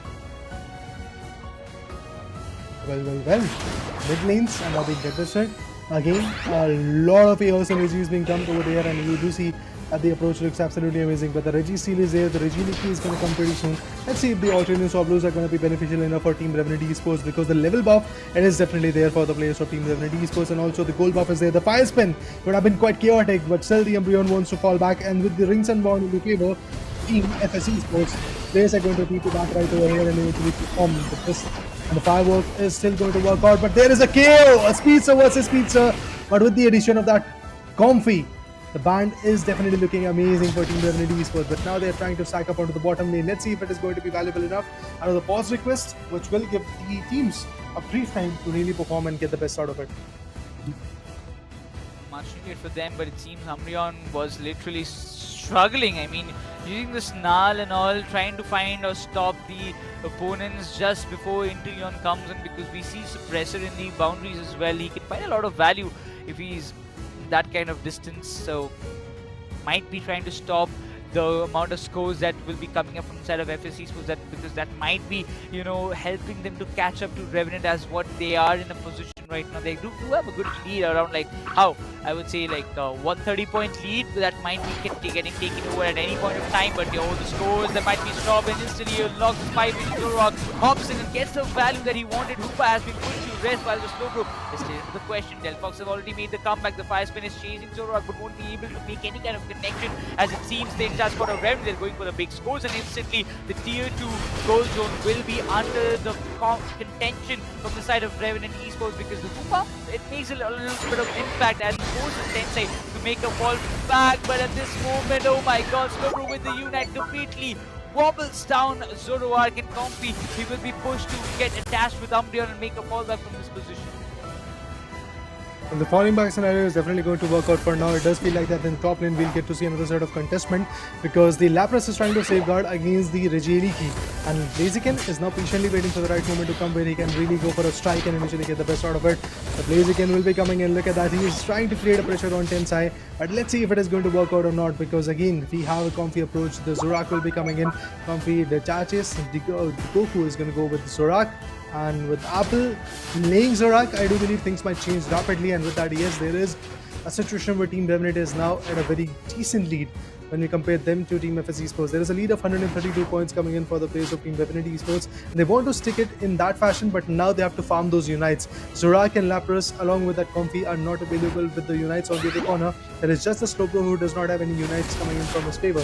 And once that Unite being utilized, you do see a lot of KO coming in. Oh, the Blaziken will be getting KO'd. I thought for a moment that even the Delphox is going to get contested, but no, that's not the case. Hoopa gets down. And with that, remember guys, the set of 20 few seconds are awaited, because after that we'll get to see that legendary Pokemon coming in. But yes, Hoopa and Blaziken are back in form, back in play.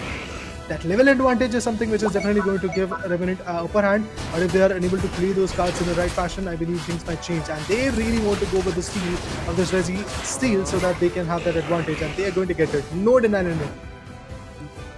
This buff can create a good impact. 55 score on Zoroark at this point, as it seems the Rings Inbound has been unleashed by Hoopa. They want to go with those early meltdown of Rayquaza, but it seems the plan stretch will be going in hand for FS Esports. Revenant!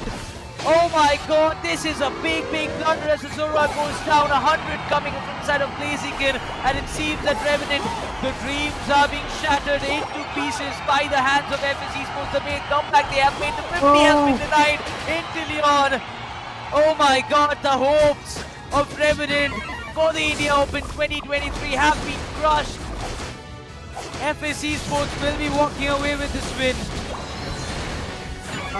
Nicholas, I would like to say just wait a little longer. Maybe things will change. So let's just wait. Let's just see what happens in the next 1 minute.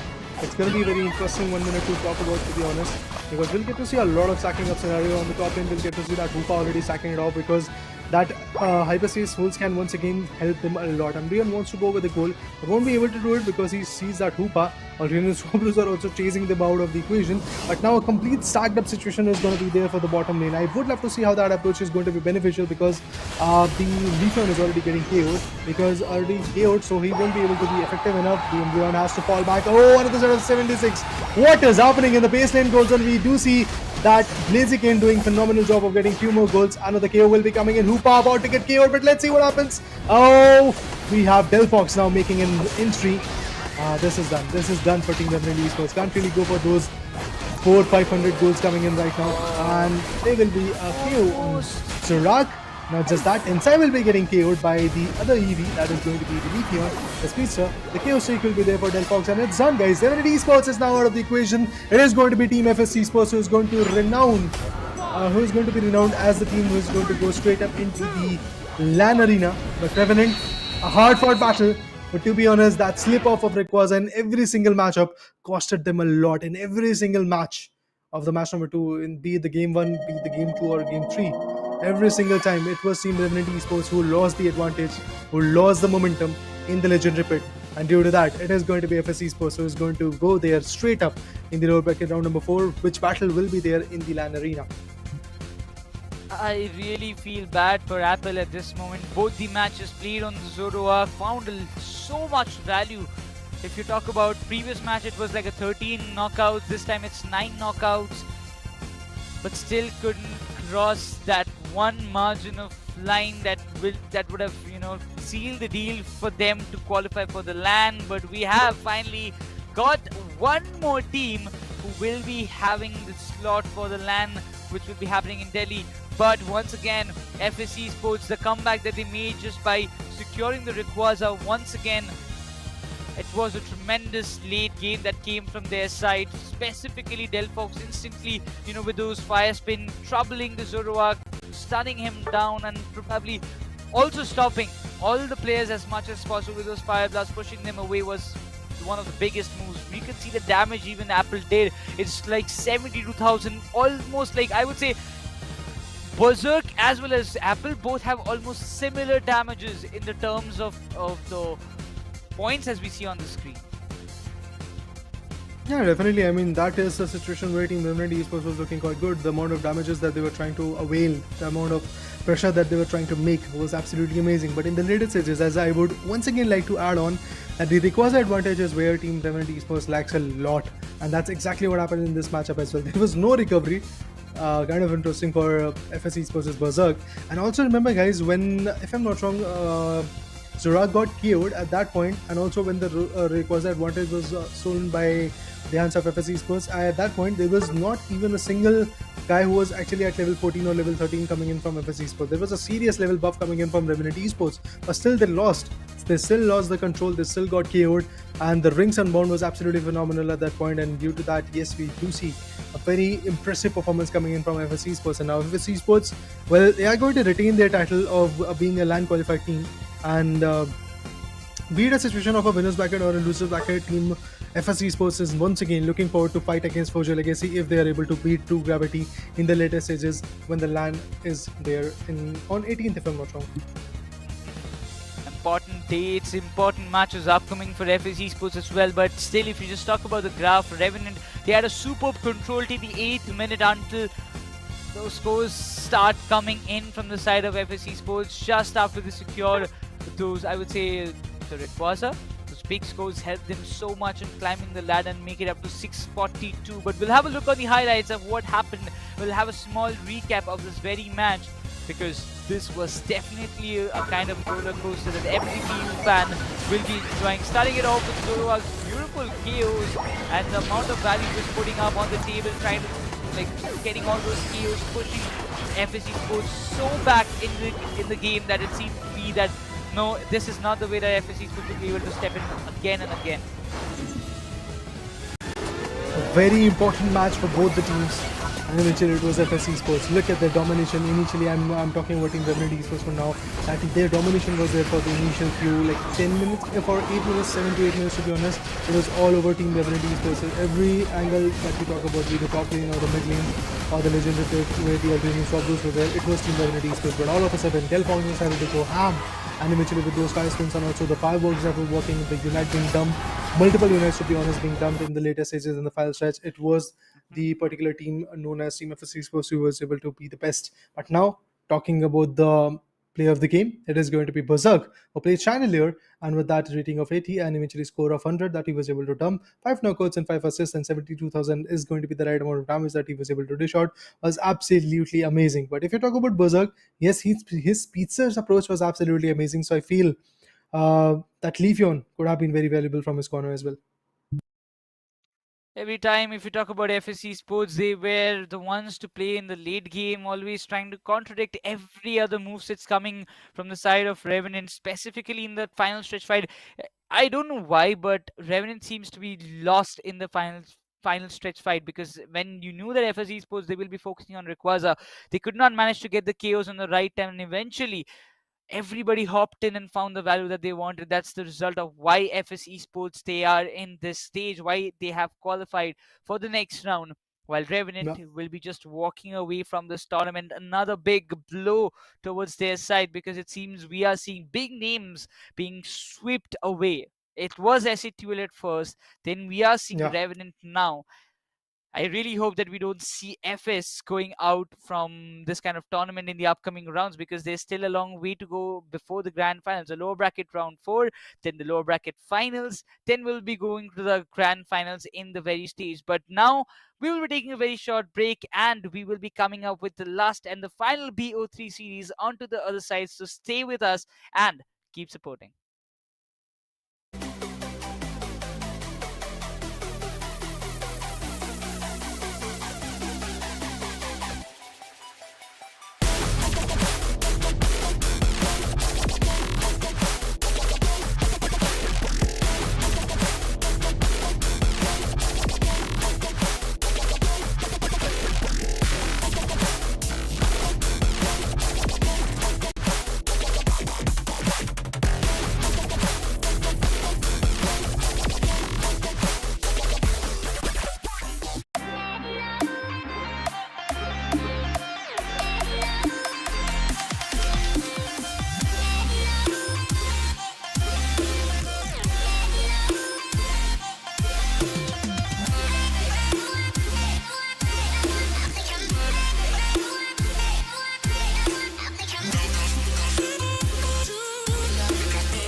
Welcome back after a wonderful game for our LAN finalists who are heading their way. Necros, I know behind the scenes there's been a lot going on, but on the scenes as well, because it's been somewhat of a love-hate relationship going on all across the boards.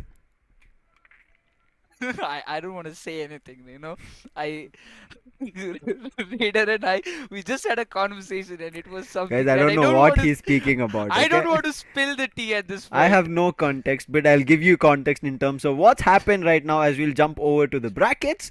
And you can see we can start telling congratulations for a couple of teams who have made their way towards the LAN finals. This is going to be Team True Gravity, already sitting in the upper bracket finals along with Forge Your Legacy. Another team who's not made their way to the grand finals but are still in the race in the lower bracket round 4, which will be played on LAN, is going to be FS Esports after defeating Revenant. I feel a little bit bad for Revenant. They had things under control. They were the ones on lead, Necros, but their love-hate relationship still continues with Rayquaza. Once again, if we just remember before as well, Lucifer, it was always Revenant choking in the final stretch fight, and it still continues, as you mentioned, that love-hate relationship. But I'm really concerned about the upcoming match that will be played between Clown5 as well as Team Griffin. Team Griffin has shown a complete, I would say, dominant performance in the past matches they have played. Yes, against True Gravity, they were not able to, perform up to the mark or secure the victory because it was definitely a cutthroat battle. But for Clown5, so far their journey has been a little bit like a roller coaster. They dropped down after losing from Learn From Past in the upper brackets. Then after that, both the matches that they played was in a very good flow with a good streak that they're continuing so far. But against Team Griffin, I'm really concerned what kind of show that they can put up. I think one player to watch out from Clown5 is going to be Sings. He's been exceptionally well. Along with him, Legion, Joy, it's okay, Babu, and Obito. Team Griffin, not the likeliest journey, but they did confuse us, right? Where we thought they were the ones who were the upper bracket finalists. They used their Pokemons really well, also put us in a daze, but it was actually Team True Gravity who stole that show and did make their move towards the upper bracket finals. And I'm pretty sure Team Griffin are not going to be happy about that. The players are ready, they're looking forward to it. Snowy and Ghul, let's jump into the draft phase and see if their preparation is going to be enough for today. But this game in itself, right, Necros, we have a firepower of a players in terms of their rosters as well as their play style. So both Clown5 as well as Team Griffin are teams to watch out for, and also the teams who might end up in the grand finals. Right, as now the ban phase, we see an Inteleon as well as a Zacian. Again, these have been the standard default bans so far. If not an Inteleon, it's going to be a Mew. So right now no Inteleon means there is going to be Mew in action. Exactly, and that being said, Nova will not just let it slip away, but also we might be seeing a Hoopa pick on the first basis. But yeah, a Mew pick it is, as we would see, but that gives an opportunity for the side of Clown5 to go and get the Hoopa or maybe the defenders that they're looking forward to. I think it can be a double defender lineup coming towards the side of Team Clown5. Griffin as of now, because they've picked up a ranged attacker, they might go for a double ranged attacker. As you did mention, the Hoopa is going to be coming in from Bavu along with Joy picking up a Slowbro. Ghoul, in the meantime, we've seen him all times when Leafeon is there, he's going to pick that. In these recent times we did see Zoroark. I would have thought Ghoul might have switched to it, but again we still know that Ghoul on Leafeon, there is no counter moves in terms of breaking that combo. But in Zoroark, there are those combos which can be broken in case of stun. But Nova, he also brings in a Blaziken, and we've known Blaziken is super crucial, especially on that attack weight stacking, and we saw one game just because of that a team won.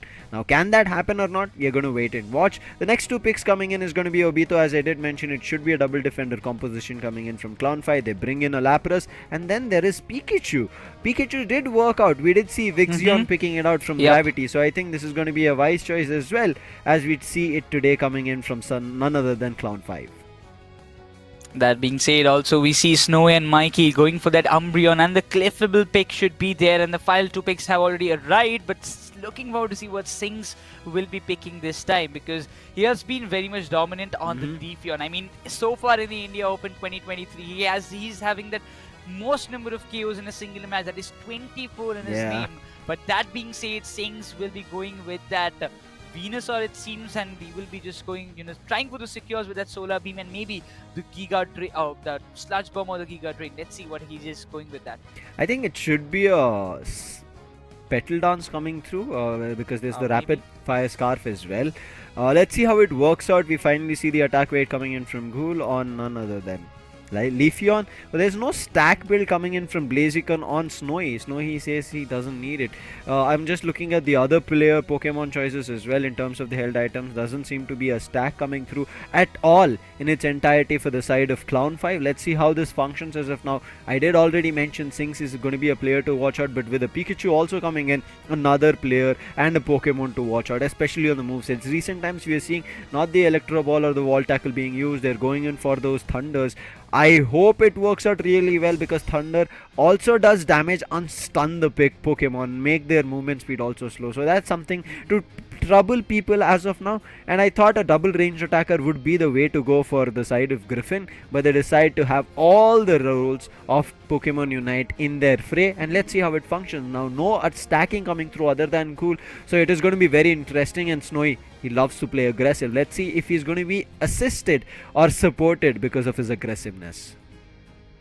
The Blaziken has to make a lot of difference, and I'm still looking forward to see that kind of combination, because if you talk about Venusaur, yes, we saw that rapid fire scarf being picked, so there might be a chance we will be seeing that Petal Dance and the Giga Drain combination coming up from him, but these days we are seeing a lot of changes. Like sometimes it's like the Solar Beam and the Sludge Bomb coming into the play. Sometimes or the majority of the times we are also seeing Giga Drain and the Solar Beam, because I just if I remember that I saw it one time. But once again, that being said, let's just see what this BO3 series has to offer for us as an audience, as both the teams take the start of the very first match in the series. While King Griffin versus Clown 5 takes place, one team will move upwards to the next phase or the next stage. That one team will just walk away with all the bragging rights that they have earned so far.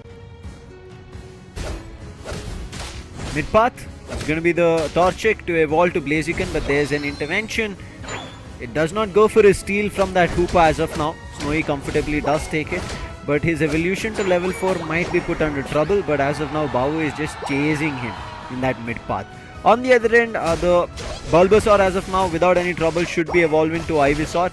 Ghoul in the meantime a little bit troubled, Electrowab as well as Water Gun coming towards his end. Nothing much to be worried about as it does not go away. In the meantime, looks like Babu has forced the Torchic away, and Babu might just look forward to stealing this red buff for himself on the Excavalier, but I'm not too sure if it happens. Joy in the meantime just acting as a distraction to make sure they're able to steal the wild Pokemon's experience and Aeon's energy, but that doesn't happen. Finally, right now Snowy gets some assistance, making sure that the red buff is not stolen, but Babu is not giving up. He's also using the tactics of getting himself a Citrus Berry. Not for long. Finally, the big Solar Beam comes and the Illusion finds the pick. Important early KOs, and I would say those level up that is required from both of them. But yes, again, that Solar Beam creating a lot of impact. Slap resist, he's tanking a lot of damage for himself. But it seems again that Hoopa will play a very X-Factor. Umbreon is there trying to steal or invade the jungles of Clown 5 at this point, because it seems that Nova is much more interested, while Hoopa as well as the Ivysaur is trying to stop him out at the high HP soul. Helps beat Ivysaur to make a fallback, but Clayfable comes into the rescue, and those steals will be getting secured by the side of Team Griffin. Griffin have just barely the double amount of lead compared to the sides of Clown 5. Surf, big time damage, but there's already Mikey with the Moonlight, therefore Ghoul will not be taken down. They're still trying their best. Again, another Surf being used, but no assistance for Joy to find that KO, therefore he has to retreat back. Ghoul will also try to move to his home goal zone to grab a Citrus Berry. And Snowy right now making his way to the top path will be joined with none other than Mew. As of now, it seems like there's a lot of neutral rather than a fight, but finally, as we talk about fight, Clown 5 forces it towards the bottom path, but Joy, he uses the Hyperspace Hole, gets a full heal, and right now, grabbing the players from the side of Griffin, find the Umbreon, they want the Leafeon as well badly, and Joy, he's ready for it. His Surf misses it, and the Flux Zone speed helps Leafeon to run away. In the meantime, a quick run coming in from Mikey to help his teammates out, but his teammates are not there in the goal zone, therefore he ends up faltering, and right now, Blaziken moves in, the fully evolved Blaziken, but it was a little bit tad too late, does have the overheat, tried his best, but that was only to grab the wild Pokemon, not the opponents. This time even that Blaziken could have made a difference, but Pikachu was in a good time as it seems. Nova trying to just not let this bunny slip away, but this time think it happened the way they wanted it to be. But still, those hyperspace hole helping in buying a lot of time, as it seems. Griffin, they want to melt this Reggie Steal as fast as possible. Umbreon has to be the one responsible to tank all the damage and stop the invasion of Clown5 in this Reggie Steal meltdown. And instant the solar blade points comes in, Slowbro goes down, and instantly a lot of unites being committed. Police have found a lot of value. But that being said, I believe this Reggie Steal will be going in the favor of Clown5, and yes, it is, and they found a lot of value in the bottom lane. I think the bottom path hold that Clown5 have is undeniable. Team Griffin, they're facing a lot of trouble. They lose to a KO streak coming through. Illusion moves in, but is a little bit tad too late. There's already a goal coming in from Sinks. Also, just a bare dunk coming through, but a nice move in. They take down Sinks. That was a crucial KO on the Venusaur. Now they're trying to chase another. Pikachu also goes down. That's going to be a 2 KO streak, and they are looking forward to taking down Joy. Joy is not going to be easy. He's a tank. In the meantime, they're also scoring, disrespecting where he is, and then we see the over dunk of 40 coming in. But in the meantime, countering that 40, there's a 30 dunk coming in, and Clown5 still retain the lead at 124. Now they will be focusing on the top lane, as Lapras seems to be, tanking a lot of damage against Blaziken, and he needs a lot of support. So Obita has been, stopping Blaziken from scoring for a very longer period of time, and the Reggie will play a very major X factor. For Griffin, it's going to be very crucial because they've already lost the bottom objective from their side, and Lapras might be there for the final hit because it seems everybody is here to push Team Griffin back into the goal zone. But the solar blade points might just come in. It has been committed by Venusaur, finds a lot of value. Griffin goes down. The solar beam does a lot of damage to Lapras, but still it was unable to stop him, as Pikachu also finds a 2 KO streak for himself, and that's the tier 1 goal zone going down once again. Team Griffin seems to be struggling a lot on the top lane as well. Yeah, I think Clown5, especially playing with Bawu on that Hoopa, has been incredible. With the Snarl tried to move in the Umbreon, nor does he find any value. He tried to hold off the Pikachu, but went for a steal. Does get the steal with the help of his teammates as well, but he has to make sure his teammates survive. Venusaur is not letting that happen. Now uses foul play to try and stall them and stun them, but before that the Hoopa swoops in with the Phantom Force, finds the KO. Pikachu finds one on Cliffable, and that is Clown5 getting things under control. Even though they lost the Reggie Aliki, they have not lost the tier 1 on the top path. They're not letting any players go, but Blaziken, he's in the tall grasses. He might just swoop in, going in for a 29. He does secure the 29, and now we'll get Team Griffin back on lead at 182, but he's not going to survive. He's trying his best to fight with Fire Kick, and his teammate helps. The big long range solar beam finds the KO, but Blaziken, almost about to retreat, he decides to fight again, and that's where the blunder happens, and Clown5 get back control. New support was completely exceptional, but it seems Clown5 will be going for an attack, and there is nobody to defend it. The top tier 2 goal zone is completely unguarded, and that will give a big opportunity for the side of Team Griffin, because even after the time came that Blaziken hopped in, it was way too late. The Pikachu will be facing a KO, but the what? being unleashed at the very... Is it a right moment? Because it seems that it was done a little bit mistakenly, but it seems Umbreon as well as Cliff will be pushing Bawu back to the square corner, and the solar beam will do a lot of damage. Eevee it still goes down, but the instant trade coming from the side of Mew does a lot of damage towards Clown5. Obito saves his teammate Sings, but Obito is going to go down. There's nothing that can stop. 3 players were already on him, make it 4, and right now Sings has to retreat back. He does have Bawu and Legion, but there's no time to kind of take that fight ahead. 3 minutes on the clock. Quickly talking about levels. Right as now, level doesn't seem to be a big lead coming in from Clown5. Yes, they do have a player on level 13 that can be the advantage, but majority of the players on Griffin are at level 12 compared to the players on Clown5, where all of them are looking at level 11 and also 1 on 10. Something to be looked after, but right now look at Griffin to turn things around. They're quickly jumping on the Reggie Rock on the bottom, but there is already a Joy here with the Surf to steal it, along with Pikachu on the Thunder also steals, commits the Unite as well, along with that finds a KO on Cliffable. Now there should be another one on the Umbreon. Nova also goes down, Mew along with it to find a 3 KO streak, and Clown5, they always turn things around and they do it again.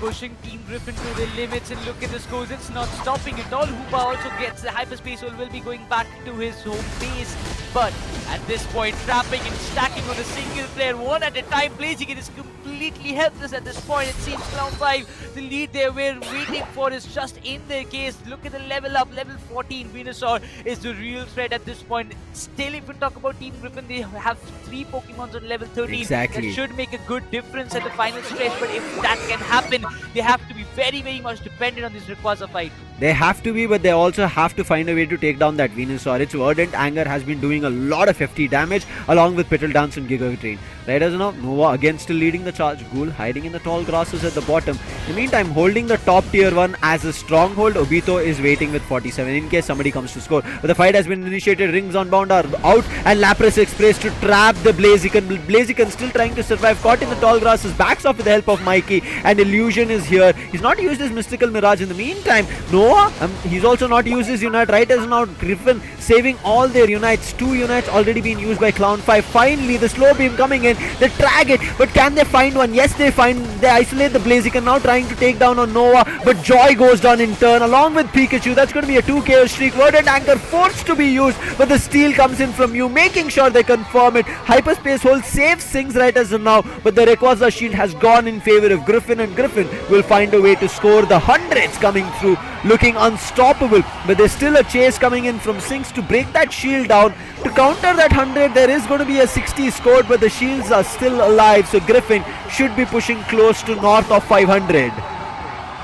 This was definitely a kind of final stretch that they wanted, that 3 Pokemons on level 30 now. I might say they've turned out to be a very exceptional game changer for the side of Team Griffin, but if you just look at Hoopa, he's using the Hyperspace Hole, trying to find as much value as possible on the top lane, or maybe trying to get those scores done. It's still not done because Lapras Express being activated. They want to go for the big scores. Clown 5 people pushing hard on the tier B, while it's Leafeon only slowly trying to defend it as much as possible because the backup arrives. Leafeon gets a KO, then this should be a goal. It's a going 64 from the side of Lapras. They want to make it close enough for the goal zone as we take it down. The rings inbound comes into the question. A lot of Unites being committed, but it seems Team Griffin, they will just hold their scores right here, right now. It's Clown 5, even after having such a drastic difference control over all the entire match of Tier Sky Ruins. It's Team Griffin who takes this first win away from them. That's gonna hurt. They got close to 400. But the score, as I said, they pushed north of 500. That's where it caused trouble. But you can see knockouts coming in. Sings has 9. Coming to Legion, he has 8. And assist has been just exceptional. Joy with 14. Babu with 11. Legion also has 8 assists. Obito has 8 assists coming through.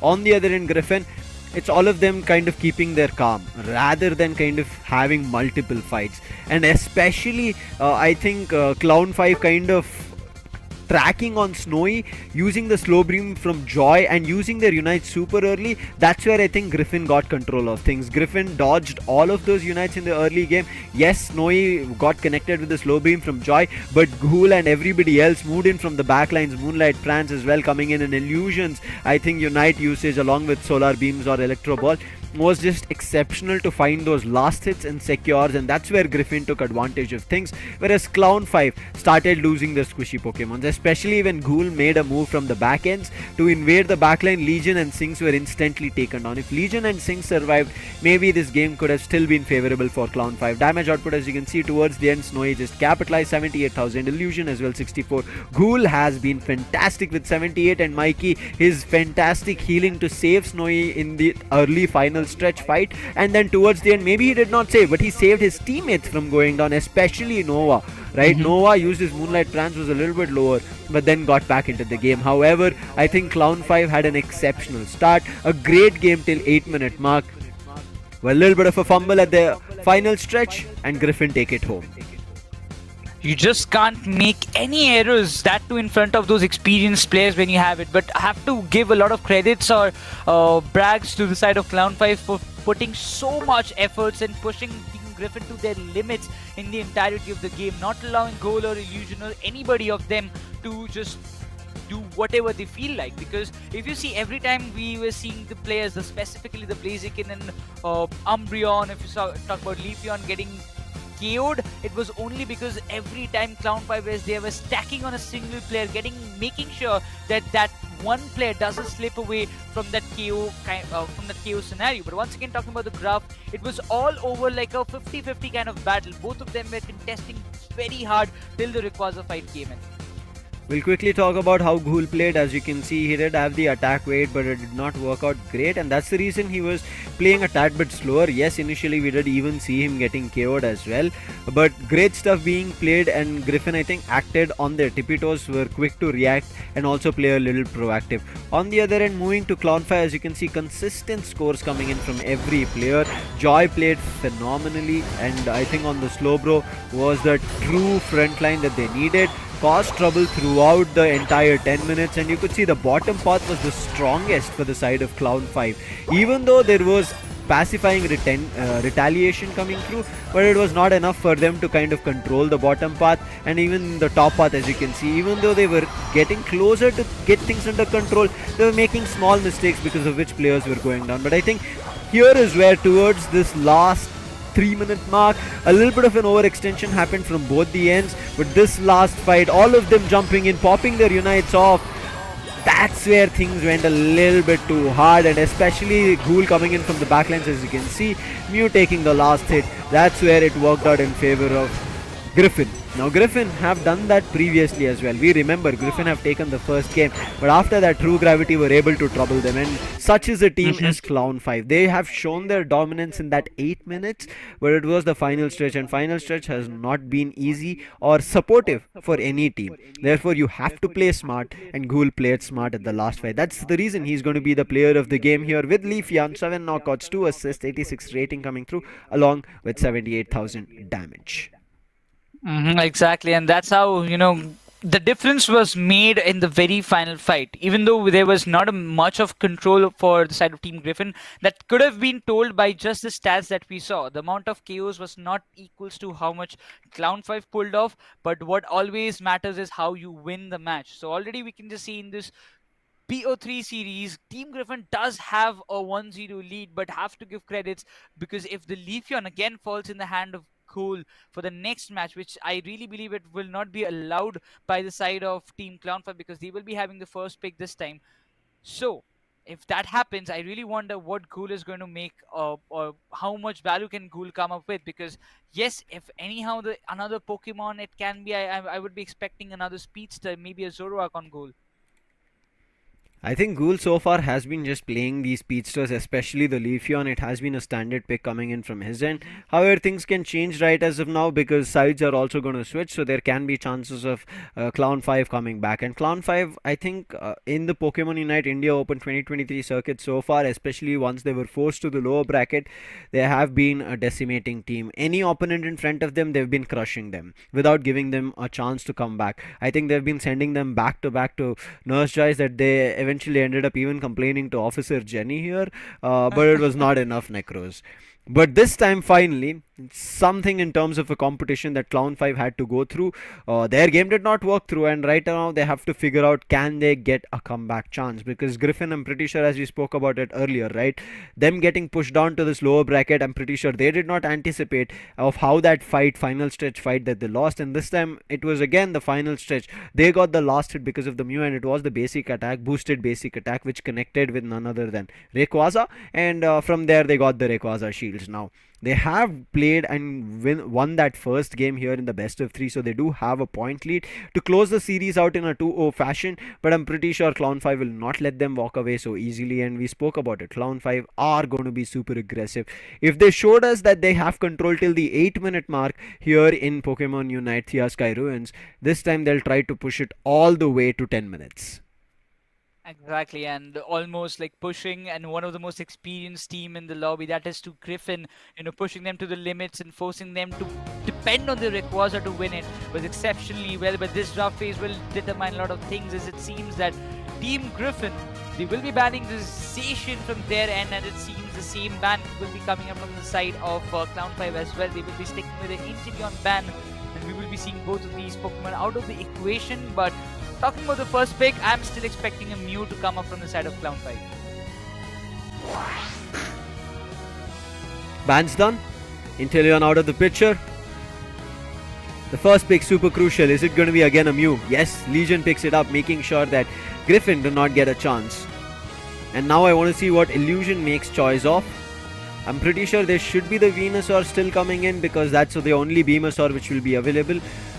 but they still need that slow bro is what they think about. Maybe they will go for a double defender, also keep a Blaziken alive, so they're keeping their cards for the ranged attacker a little later down in the draft pick phase.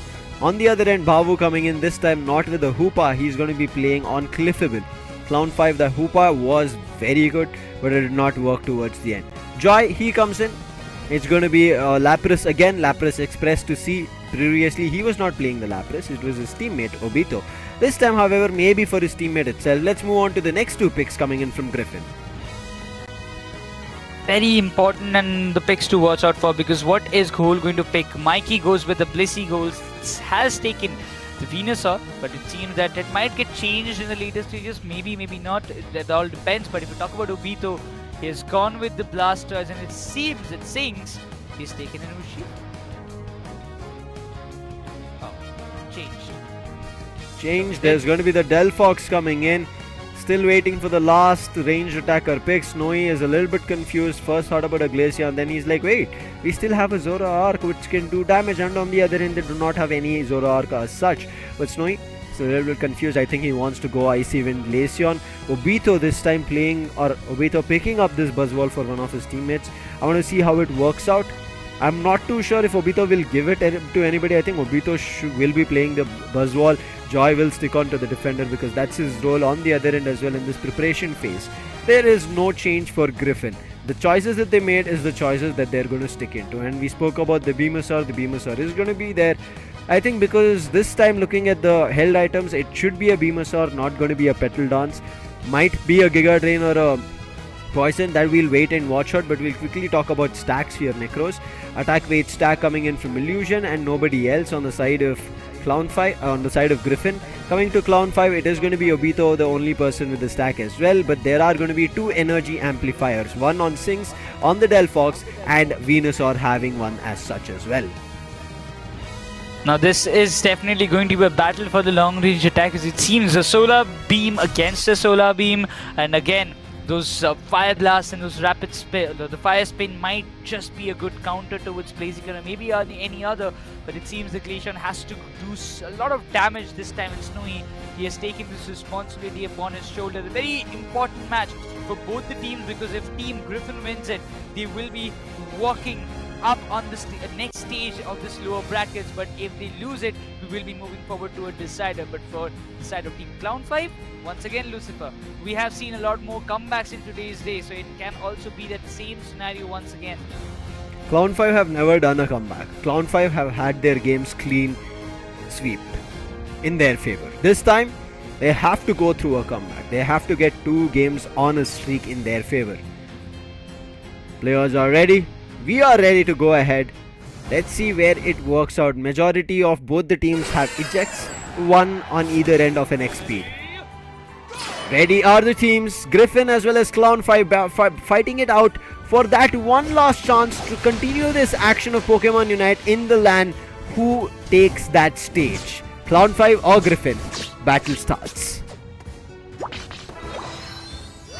The mid lane being allowed to Glaceon will be there, and Snowy leveling up for himself, and Delphox from the other end of Clown 5 the opportunity to find as much as big level up as fast as possible. On the other hand, the Torchic goes with those sneaky stack scores because it is important for him to level up as well. He'll also make sure that those Eos energy comes in his favor, but the Babu doesn't let him get that. His Buzzwole also goes up and gets his stack started from his end as well. The Glaceon will be popping in, trying to stop him. Those early KOs might just benefit Team Griffin a lot at this stage.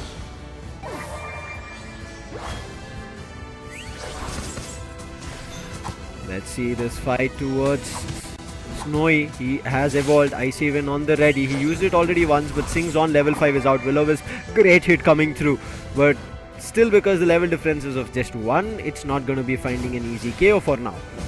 The back off, Heal Pulse is going to be there, but right now Obito is also there. They have to be worried about the Buzzwole. Also there is going to be Mew. There's going to be 4 players against 3. Immediately runs back is Combuskin. Go for a heal. They know this fight, if it continues, it's going to be fatal for Griffin. They might lose their players and also give away the first KO. They let them score, but Combuskin is still trying to move in for a kick and try to stall them. Snowy also, he's also on level 5. There can be a chance with the Will-O-Wisp coming in from Delphox, as well as Clown 5's intention of being disciplined. Back off, and the top 5 fight does not continue. We see the type of contention Clown5 they're trying to pull off, but that seems that Lapras is not being allowed to go for those early scores, that's for sure. Buzzful on the top lane seems to be alone trying to fight it out, while Team Griffin, they're still continuing with those small scores that they want to put up a show as, but still, those serves, they're just pushing away Lapras from even securing those white Pokemon and securing this Chaos energy for himself, as the Glaceon has been finally taken down by Mew. Stacks for the all-rounders are going to be super crucial. As of now, I do not see a lot of stacking coming in from especially the Blaziken. I could see a couple of them being done from Buzzwall. Finding the first KO, Clown5. They move into the bottom path. They send one back. Now they're looking forward to getting a score in, but Nova on the slow bro is trying to survive. Gets a Citrus Berry before they could find a KO, and himself is ready and he'll force the players back. And Clown5 have to retreat again back to their goal zone and wait for the Altaria and Swablu and also more wild Pokemons, and the wild Pokemons are out. Oh, look at this. Illusion is not letting Buzzwole take any of those, but still, Buzzwole, if you talk about, he manages to give a lot of damage, forces him to just back off and get the Citrus Berry, but 5 more seconds for both the Regis to spawn, and this is going to be very interesting because it seems Lapras is there on the bottom trying to find some good values. Buzzwole as well as the Blaziken will be there, and for support, the Mew arrives. That means Team Clown5, they want to have a good control over the top lane, but for Blaziken, who is not even evolved his fantasy, it could be very problematic, and that down he goes, as given an opportunity for Clown5 to put up a good score on the top tier 1 goal zone. Snowy and Ghoul, they have started already the Registeel, and without letting any players of Clown5 get closer, they will be securing it as well. No steals on the hand, and I think the force coming in, especially from Mikey as well as Nova, to keep them at bay in their home goal zone or tier 1 of bottom path worked out really well. But still, trying to initiate a bottom path fight here, Clown5. Unites are out from 2 of their players, Buzzwall as well as Mew. On the other end, 2 Unites are also out coming in from Griffin, both on Glaceon as well as Blaziken. But I feel like Buzzwall's Unite is going to be super crucial. They have to time it perfectly. Blaziken's Unite, however, it's just about switching into the fighting form. Joy, right now, keeping engaging of Nova and Mikey. This might be the opportunity. If the players of Clown5 move in another direction, they can find value, but the Beamosaur finally is out from the mid path and therefore pushes Joy back. Clown5, they've started the fight on Regieleki. They want to add the 6th ally. Nice usage of the Unite coming in. Should find the KO. Yes, the Blaziken goes down. This is the opportunity that Clown5 can capitalize, and the Hyper Beam is ready. Hyper Beam along with the Muse hit finds Snowy, and right now one last player, Mikey, who's trying to hold the top path. Not for long. Superpower and Smackdowns coming through. They will find the KO, and now Regieleki, they have to find a KO before it resets, and they make sure they find it. 6th ally added. Clown5 have control of the top path and have also broken the tier 1. Goal difference 112 to 28, but oh, Blaziken again makes a mistake of swooping into a fight and falls into a trap of 4 people ready to fight him. The Buzzwole is just going berserk at this point. There is no stopping him with those Smackdown at this point. And it seems to me that one Pokemon can make a huge difference. It seems again, Clown5, they will have the entirety of the control of the bottom lane, as well as the tier 1 goal zone will be getting completely crushed. The Unite was committed on the side of Venusaur, but was not enough to find any value. It does, Necros. Slowly, Mew goes down, and now there is Joy keeping control of things on top. Clown5, nice rotations and nice path holds from different Pokemon as time progresses and depending on their thoughts of what attack they want to do. Now Reggie is back on the bottom. This time it's going to be an ice, and Clown5, they've said we do not want to give Griffin even the chance of starting a fight here, but Noah is like, no, I'm going to still be here for a steal, and the Venusaur is also ready to get that beam on going. Will-O-Wisp, even the Sinks along with Delphox is ready. Comes in, moves in, but the Solar Beam finds the secure. The Venusaur is not going to be effective. Slow Beam, this is the opportunity. They need to take down the Buzzwall down. He tries to, and they finally do with the last hit on the ice event coming through. In the meantime, Joy going in for a 40 score, but Joy's teammates are going down. 2 KO streak coming in for Snowy. He uses the Lapras Express to find a hit, but the Surf puts him a stop. But Ghoul right now about to get stuck. He does eject and trying to move out, but the Lapras is not letting him go along with Nova. Both of them go down one after another. Fireworks also being used coming in from Clown5, and Clown5 get the fight back. the amount of control that they have at this point in the bottom lane as well, it's looking very much dominating. They invaded the jungle of Team Griffin, not letting them getting those buffs for themselves. The solar beam is just being so much damaging at this point. Mew is just causing so much trouble. The Venusaur comes into the question but still cannot find. He does make a little bit of damage, but also pushing to make down 5. The mid lane, the legendary bit contention between both of them is looking very hefty because the solar beam coming from the side of Mew and the fire blast from Delphox is creating a lot of impact. As Nova, he was tanking a lot of damage, and finally he goes down. His Buzzwole also finds a lot of value, and still the Mew is just keeping all the players in such a low HP that there's nothing more that Team Griffin could do. This is why we said stacking is so crucial. Blaziken has not gotten the stack, but the Buzzwole has, and that's the reason the confidence of the fight coming through. But the Blaziken in its own goal zone makes sure that the players are not having a chance to goal. Now Joy leading the charge in the front line. He knows he's a tank, so how much ever damage anybody wants to dish, he'll survive that. Uses a jump pad, moves towards the mid pit, but Illusion immediately understands that he's fighting with two tanks. He immediately backs off, gives Cliffable as well as the Lapras much needed respect. The Fire Blast as well as Mystical Fire right now causing a lot of trouble. Initiation of a fight coming in from Griffin for Regieleki. This time they want to add the 6th ally for themselves, and Clown5 nowhere even close to get themselves a hit or a steal over there. 15 seconds on the clock. In the meantime, there can be a chance in the less 10 seconds that Clown5 look forward to a Regi at the bottom, but the players were not ready. Therefore, the Regi at the bottom goes to waste. Griffin, they will have the advantage right now. 3 seconds and Illusion is already waiting for that 100 score. And Clown5 know about that, and that's why Clown5 are not guarding this. Illusion, however, is still worried. 100 comes, and I think this is the immediate time that the players from Clown5 will try to attack the players of Griffin. However, Griffin keeping their distance. Oh, Slowbro, he deals a lot of damage. He's tanking it, but the unit being committed by the Slowbro Nova, who needs to make sure that he finds the value. But given the opportunity, Buzzwole, he steps in, might just get the kill, but Glacian survives at this moment. But those smackdowns are just affecting a lot. This resistance being activated by Blissey at this point, but still the Buzzwole is alive. It can cause a lot of trouble at this point, but still look at Buzzwole. I really don't know how he just managed with the Blitz will completely heal himself up. At this point, Buzzwole can make that big difference from the side of Clown5. As we see Team Griffin, they're completely being stopped by the tanks from the side of Clown5.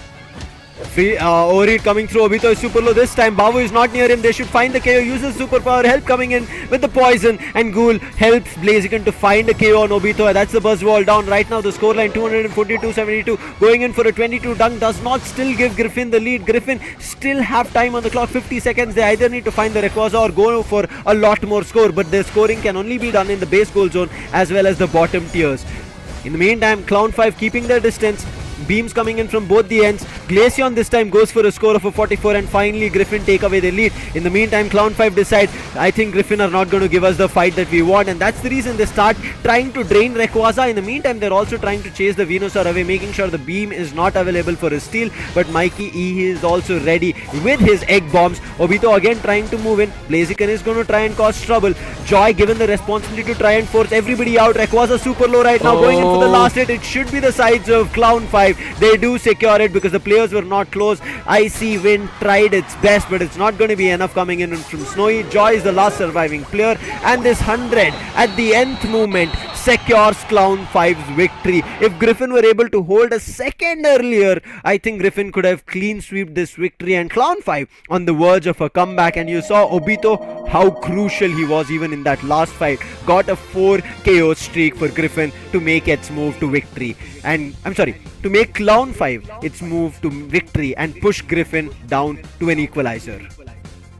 What a play by the Buzzwole, and I have to give credits to all its teammates, especially Babu. At the time when I really thought that Buzzwole will be going down by the Glacian stage being activated by the Snowy, at that point Babu came in with that Moonlight and instantly healed Obito in a very drastic way that helped him make a fallback and also to stay alive for a bit more time in the final stretch. But also, that being said, you can see the difference that they have made. 9 kills for himself, while Sings and Joy with 8 assists respectively for them.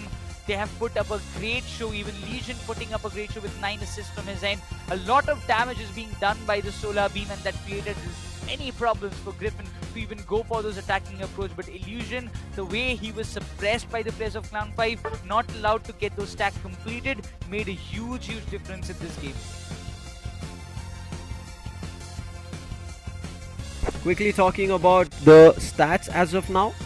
As you can see, Griffin was so ever so close to get that victory. Snowy, great stuff on 79,000 damage as well as Ghoul. But on the other end, I think keeping their fight up, especially Obito with his stacks, 71,000 damage coming in. Joy as well on the Lapras, 69,000. You could see at times that they had to move back as soon as they saw Joy. And Joy was both the attacker as well as the defender, tanking damage and doing damage. And Sings, I think, even though we played the fires, mystical fire and flame charge, it did not do so much damage as we thought, but it was still effective enough when used with his teammates. And Legion as well, I think his solar beams were more effective compared to Ghoul. Ghoul, yes, we saw him finding chaos, but it was not enough for the team to get that victory. Nova, I think phenomenal stuff being done from Nova, especially in that final stretch when he used the slow beam on Obito. They should have found the KO on him right then and there, but unfortunately only Nova was alone. Nova was surrounded with everybody and every other player started running away. Snowy, Ghoul, Illusion were too far away to help Nova over there with his slow beam. Unfortunate, but still Team Griffin have not lost much. It's just the equalizer of score. They can still get back into the game.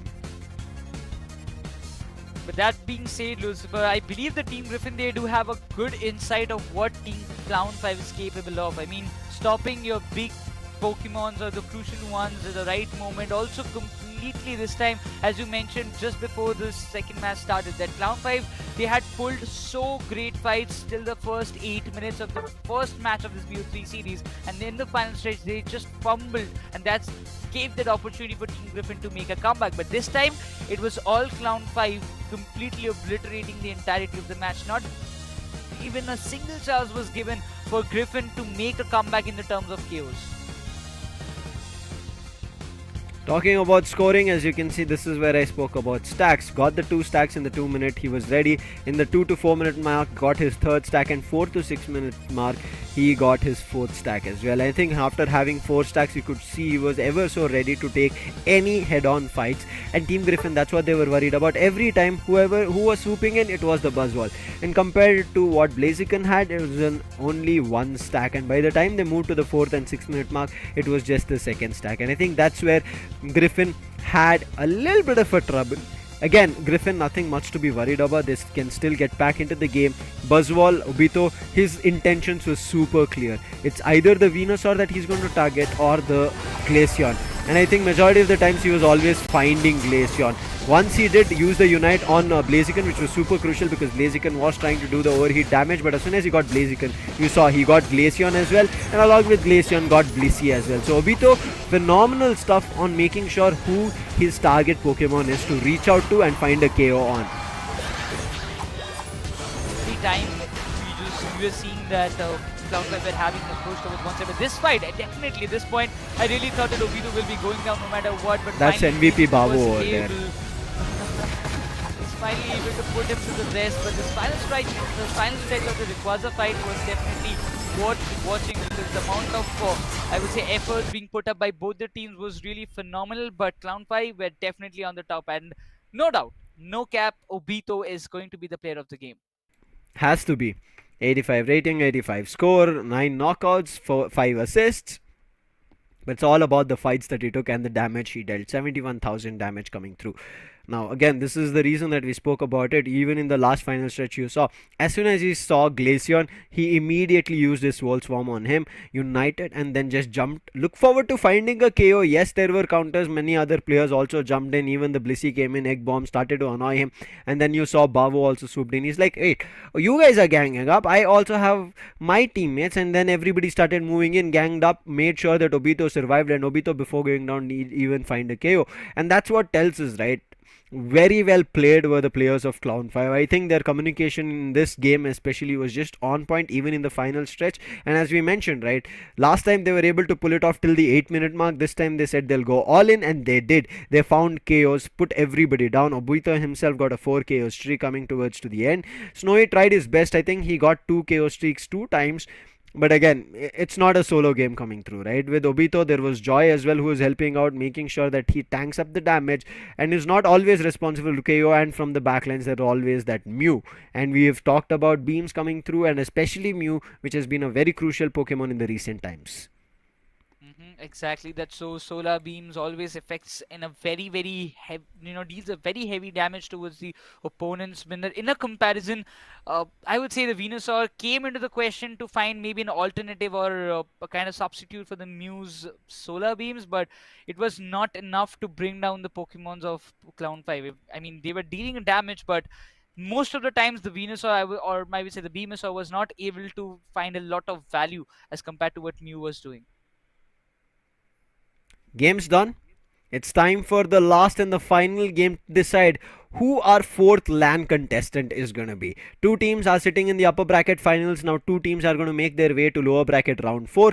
Who those two teams are still under contention and question, and whether it's Griffin or Clown 5. As I said, this is going to be a super interesting game and a super aggressive game.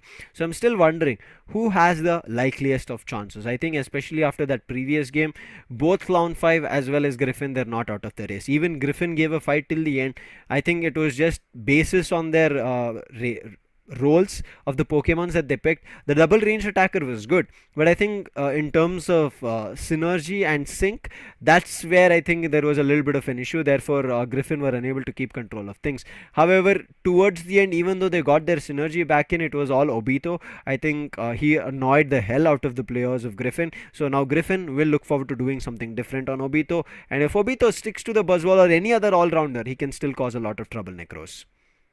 Exactly.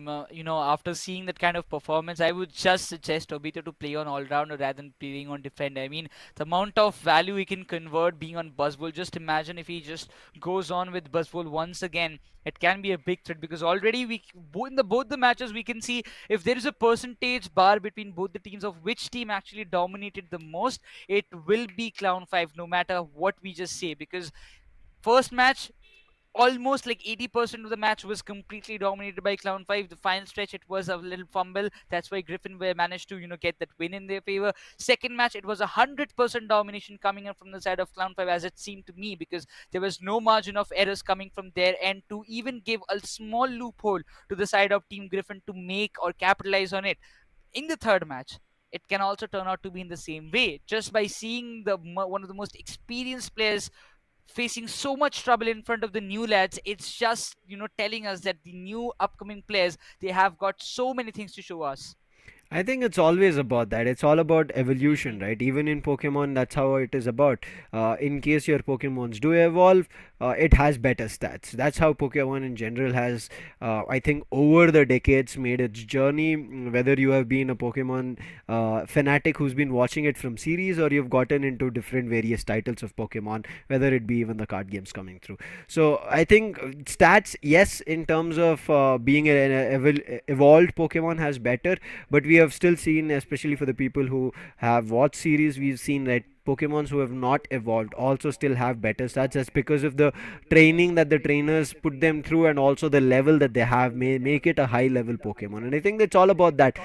Trainers, if kind of put their all their mind through to get the one objective done in terms of Pokemon series, it's about winning badges, trying to become the master. Here, it's about again winning titles, becoming the champions, representing you and your team on the global stage. But here in Unite, it's all about playing as a team. As much as an individual you can do, we know players on individual phenomenal that are like ultra instinctively way better than anybody else as of now, but it still comes down to that team game. If you're unable to keep that 5-man play going through, your individual ranged attacker, your individual one of the best all-rounders doesn't make it work. You still need your defender to make sure that the front line is stable in case you're taking a fight somewhere else, or if you're taking a fight, you need a solid front line that can tank up the damage and you are the one you're dealing damage, and also support, so crucial ever, whether it might be in rotation or healing. So I'm looking forward to how this game goes. We have talked so much about it because both these teams, right, as you mentioned, Team Griffin coming in from various different lineups, they made this way through, and right now playing in Griffin. On the other end, for Clown 5, as you said, we have newer faces. We have faces who have played their parts in previous India Open or World Regional qualifiers, but did not go so far. But this time, they have pushed so far that they've made their way almost out of the qualifiers, and right now making their way towards the LAN finals. Whether they make it or not, is still going to be a big question. As we start and move to the draft phase, our questions are going to be answered. But if I ask you which has been a troubling Pokemon for side of Griffin that they have to look forward to either banning or snatching it away from Clone 5? I would still say Mew ban should be coming up, because the way the Mew, those solar beams still impacted. Not just, I wouldn't say he was not able to get a lot of KOs, but the amount of assist he did, like we could have seen 9 to 10 assists coming out from the side of Mew. He was just doing so much damage and making it easier for Buzzwole to even go up front, get the KOs for himself, was I would say, the major factor that helped Clown5 in ensuring their victory, but also troubling the side of Team Griffin a lot. Dropping down to so low HP was definitely something that they have to look out for, but this draft phase will clear out everything. I'm really expecting a new ban, but it seems that Team Griffin, as they will be having the first pick, they will be going up with that Mew itself, because Illusion will just not let it slip away from his hands. Yeah, super crucial is Mew these recent times. But I feel like one thing that even Griffin have to watch out for is making sure that Clone 5 do not get their stacks in.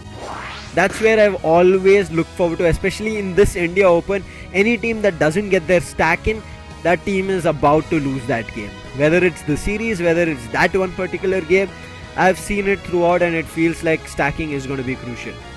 Ghoul immediately had the chance of picking the first Pokemon, and for Illusion, or whether for himself, they both play really well on Mew. They get the Mew on lock. In the other end, it's Bavu back on Cliffable. Phenomenal stuff that we saw just in the second game. Joy as well moves back into the Slowbro, so there can be chances of that double defender role coming through. Mikey this time gets a chance of Hoopa, make sure that he gets it for himself rather than giving it away, and Nova moves back to the Umbreon. Important to pick even Legion. Is he going? No, I was really surprised that he was going for a 90th pick, because yes, it had worked from the past, but I really believe that going and sticking with your best picks should be there, and we see Leafeon going and playing on the attack with. So this time we'll be seeing that two of the players, especially Ubito and Ubito, both of them will have a stack build for themselves, and the last two picks coming up from the side of Team Griffin will be very important. Snowy and Illusion, what are they looking up to? Snowy is going for the Chandelier, while Illusion, he picks up the AG Slash to bring a little bit of change in taste in their composition.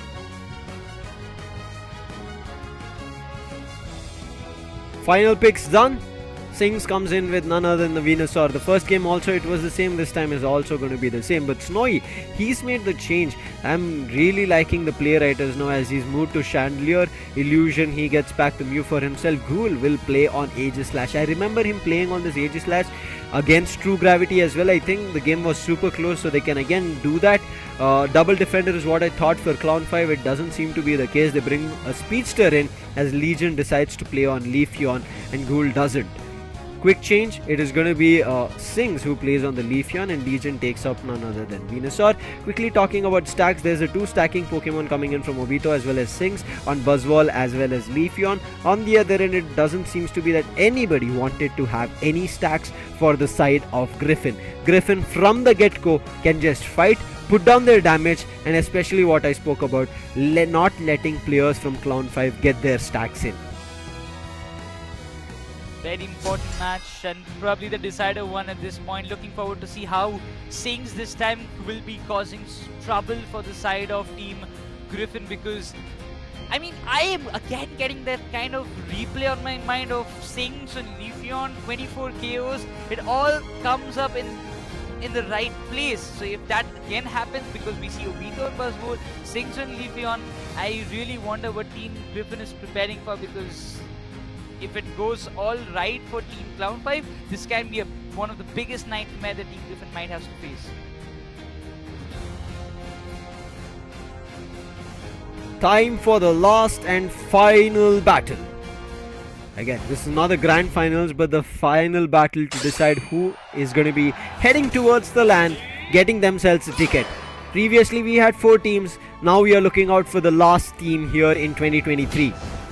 I'm looking forward to who heads at the mid path. I'm pretty sure it should be Snowy on Chandelier, and on the other end it's going to be a Leafeon, a Speedster. Sings has the attack weight, so I think his stacking will come in a little bit late.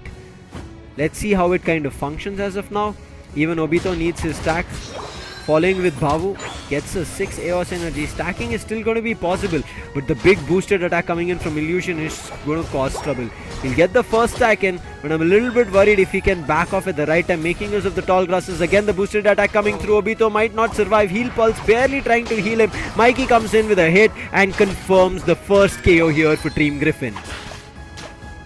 Griffin wants to ensure that early game control from their end, because they have seen every time it's Clown5 who is taking the early game control and causing a lot of trouble in the mid phase of the game for Team Griffin. But it seems Clown5 in the bottom lane will be happy once again, as they had in the past 2 matches. But Slowbro is taking a lot of damage, tanking it up for them, but saying he's completely ensuring that his stacking is done at the right time. He's got some pretty good scores on him for himself, but the Ulterior Squabbles will be important, but that point coming in will be secured by Clown5 without any problem.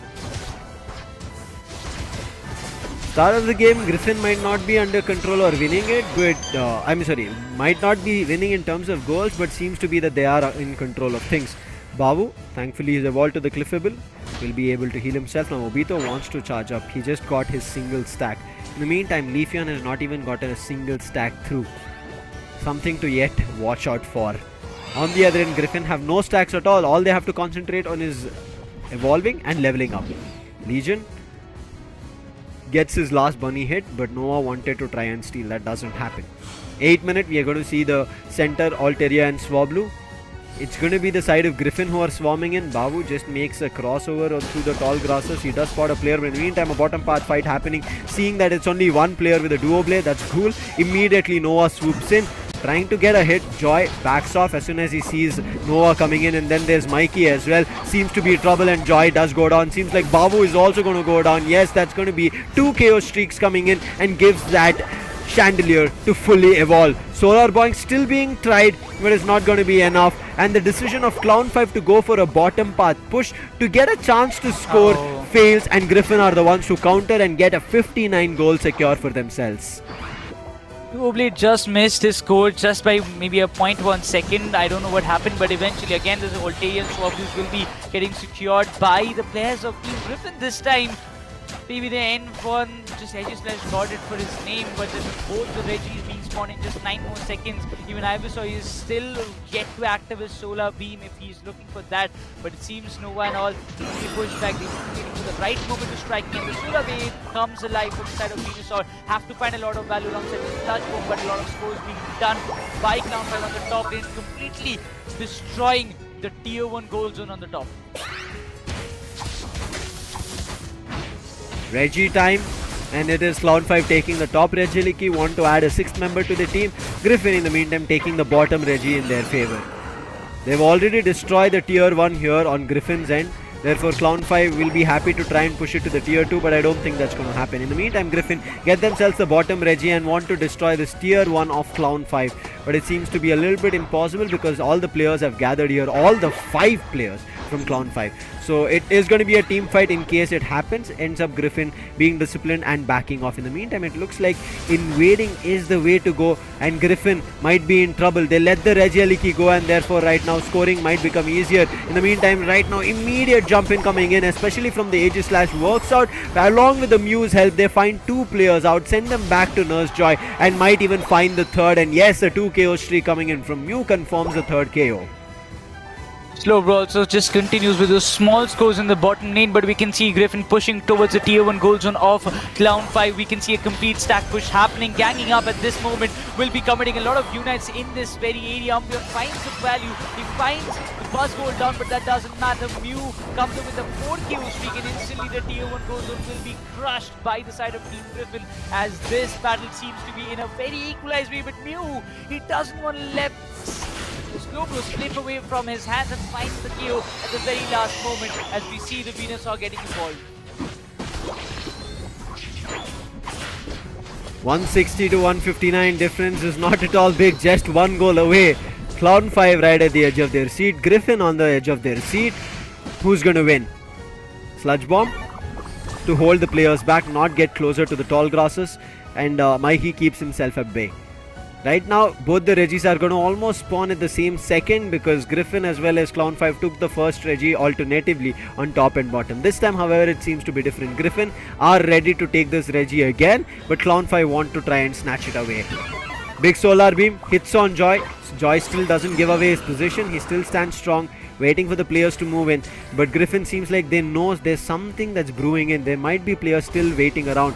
They wanted to go first for an overdone, then see the swarm of players. Joy might be in trouble. The surf hits along with the boosted attack and they find the KO. That's a front line gone. This is the chance for Griffin to move in, but they do not have their own front line here, and therefore they have to wait it out, and they immediately try to back off. Start a fight with Regirock, who can try and do some alternative damage to the players of Clown5 as well. But Clown5 as a whole have started moving in. Solar Beam comes through to keep people at check, but still it is Clown5 who has swarmed the likes of Regirock. In the meantime, Aegislash alone takes the bottom Regi. Rings Unbound coming through, will get all the players here. They need to find the KO. Joy finds the first. Now Aegislash might go down, but the Mew helping it out. Mew finds Obito down, and then the Solar Beam to find that last secure. It doesn't happen. The Regirock gets secured with the Solar Boing, but it's still the fight ongoing. Umbreon finds one on none other than Leafeon, along with Mew finding a 2 KO streak. They put the Venusaur down, but Umbreon still not giving up. Foul play pushes the players out. The Hyperspace Hole, however, drags the players away for a full heal, and now Griffin have to decide and retreat. But Obito, along with the Superpower and Smackdown, then the Soul Swarm coming through. However, it missed. He still finds a 2 KO streak, and now Clown5 looking forward to get back on track, but the Sacred Sword hits and it slows down players. Wide Guard coming through, again another hit coming through, will push Joy back, but Obito, he seems to be stuck, tries to use the Superpower, and a Snola Smackdown comes. 2-step Emerald does find an alternative KO, but it's not going to be enough to give that bottom path control. We can see the amount of contention happening right now. Slowbro tanked a lot of damage, but it's not enough. Chandelier being that one X factor, walking right up close from the side of Team Griffin and finding a lot more value at this point. The bottom lane contention still continues for both of the teams, as both of their Tier 1 goal zone still remains intact. 5 more scores to destroy the Tier 1 goal zone of Clown5. But at this point, Snow is still waiting and leveling himself up for the final stretch fight. The Solar Blade Boings is going to annoy the Umbreon alongside Hoopa, trying to provide a lot of support, but Slowbro, he's just there to tank up as much damage as possible. But this being said, the serve comes into the play, but still it seems both of them, they don't want to go for any kind of overextension. While Buzzwole, he will be still there on the top lane, trying to make sure that nobody just tries and go for any kind of sneaky scores, while Venusaur might be there to ensure that nobody just walks in the final moment, because there's just 10 more seconds on the clock, and it seems that Team Griffin, they're very much determined in getting this Rayquaza in their bag. 2 seconds. We're going to be seeing the Rayquaza 210 to 159. A difference of 60 here for Clown5 to get to an equalizer.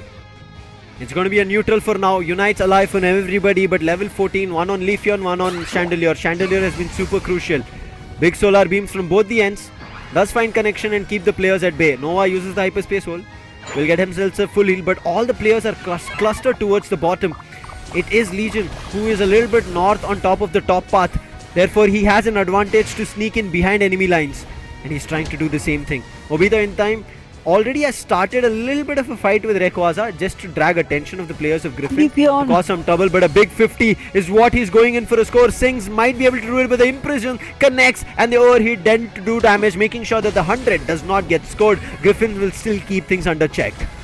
Oh, this is definitely a big attention that was Team Griffin was cautious about, and they did it very precisely, keeping Chandelier on the check. But eventually Clown5, they've started to melt down the Rayquaza. 28 coming up from the side of Aegislash in the bottom, making sure the tower Tier 1 gold zone gets completely destroyed. But it seems the Hyperspace Hole is doing wonders, while Slowbro, he will be coming to Unite, stopping the Chandelier, trying to find out the value. A lot of rings and bound, decondition, a little bit of legendary pit fight, but the Solar being giving a lot of damage, creating a lot of hindrances. The Buzzwole has gone down. The Leafeon making a difference, gets a double kill streak, that's for sure. At this point, both the Chandelier and both the long range attackers have been crushed, as Slowbro has to take a lot of impactful damage, but Clippable will be coming with a 27 score and make it to 213 as Team Griffin. They're still managing to keep their lead for themselves.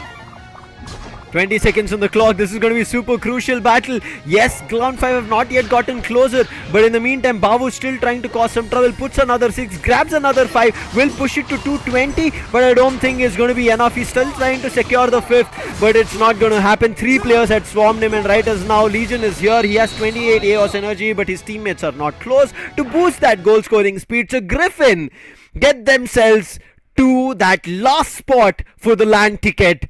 How close was this battle? Clown 5, they would have wondered only if that Cliffable had a little more AOS energy in that first dunk. Maybe they could have made it through. Just a difference of 19 is what they lost. Griffin, a great game here. They made sure that from the start they had control of things, and I spoke about it, right, Necros? Stacking is going to be crucial. Obito and Sings barely got many stacks, and I think that's where Griffin took control of things, especially Ghoul. Phenomenal stuff coming in from his end. His Shadow Claw as well as Wide Guard did so much damage, along with Snowy. Again, you can see 11 assists, Mikey as well with 10, and you can see Noah with 15. I think assist was the game changer here coming in from Griffin, and Illusion playing amazing on the Mew with 8 knockouts. Didn't even worry about putting down goals. He was like, I need to be with my team at all times, making sure that they're able to find knockouts and keep Clown 5 in check. I have to say, but once again, what a game. Like, just a 19-point difference, Lucifer. Could you imagine the final match of the playoffs being this much close? And again, Team Griffin, you just said it, they've put up a lot of great competition in the shows from the very start of this game, but Sings and Obito, they knew that this thing will be coming in their way. That one Leafeon and Buzzwole, if they can manage to stop both of them, this game is done. But the amount of time they were able to stop Joy, he was tanking a lot of damage. Yes, he's a defender, he's a tank, he will be doing that, but to make sure that he doesn't stand a very long time in the battlefield, getting him KOs after KOs was that I would say that made a very big difference, and completely crushing the front lines of Clown 5 also made sure that they were not able to involve themselves in those objective fights very vividly. And I think that did not work out for Clown 5. The main thing was Legion on that Venusaur. It did not become effective enough as it was intended to. I think that Solar Beam especially coming a second earlier from Illusion on Mew, and then later from Legion. The initial damage was already done from Illusion, because of which Legion Solar Beam coming in a little bit late did not do effective damage, because players had already cleared that space. Right, as now, congratulations for Team Griffin. Yesterday we did congratulate them that they had made their way, we thought, as upper bracket finals because of the TG confusion and the headache that we had, but today they do qualify to the LAN. Not the finals as of now, because they have to play the lower bracket, loser bracket round 4, where they'll be fighting against Revenant Esports. So FS Esports, my bad. Revenant still in that love-hate relationship, unfortunate, but FS Esports, they keep their journey alive. Before we head over to the bracket, we'll quickly talk about the damage being done. As we said, 60,000 damage is something that in minimum we would want to see from a ranged attacker. If it's not there, it's going to be tough, or at least closer. Here, as you can see, 53,000 damage coming in from Snowy. Noah, brilliant play, 48,000, not just in damage taken but also damage done. Ghoul as well, 51,000, also he was responsible for tanking damage. Mikey, I think a great play coming in from him, not just on recovery but 45,000 damage on a Hoopa is not easy to achieve, but he made it happen. Great stuff that we saw. No doubt we will be seeing Illusion as the player of the game because of 96,000 damage on the Mew.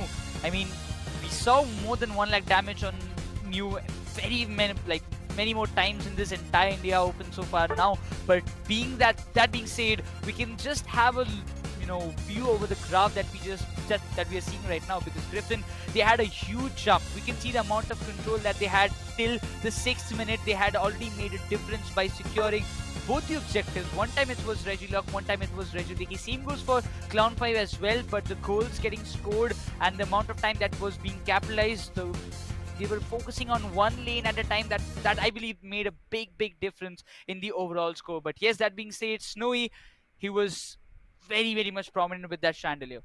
Yeah, super crucial.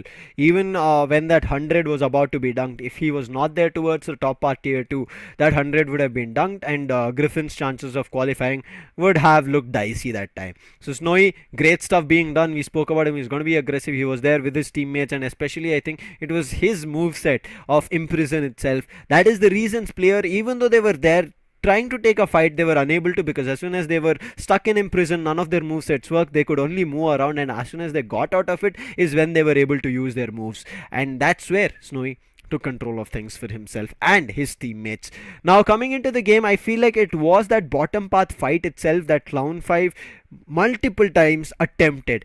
I think they should have realized once it was not working, we should have called it saves or call back and then move to another path and go for a team fight. It did not happen, but for now, I think in terms of reasoning or complaining, we have to keep it away. It's a learning journey. Game has evolved, players evolved, and that's what we have seen right as now. Jumping into the bracket, congratulations for Team True Gravity. Forge your legacy, FS Esports and Team Griffin to be our last team qualifying for the LAN. Now, upper bracket finals, 2 teams are there, and 1 team is just 1 step away to go into the grand finals. However, the teams in the lower bracket are 3 steps away. First, they have to find in the lower bracket round 4, then move into the lower bracket round 5, then their third step is into the grand finals, and if they win there, they are going to be called the champions of Pokemon Unite India Open 2023 and will get themselves a spot for our Asia Champions League to represent India on the global stage.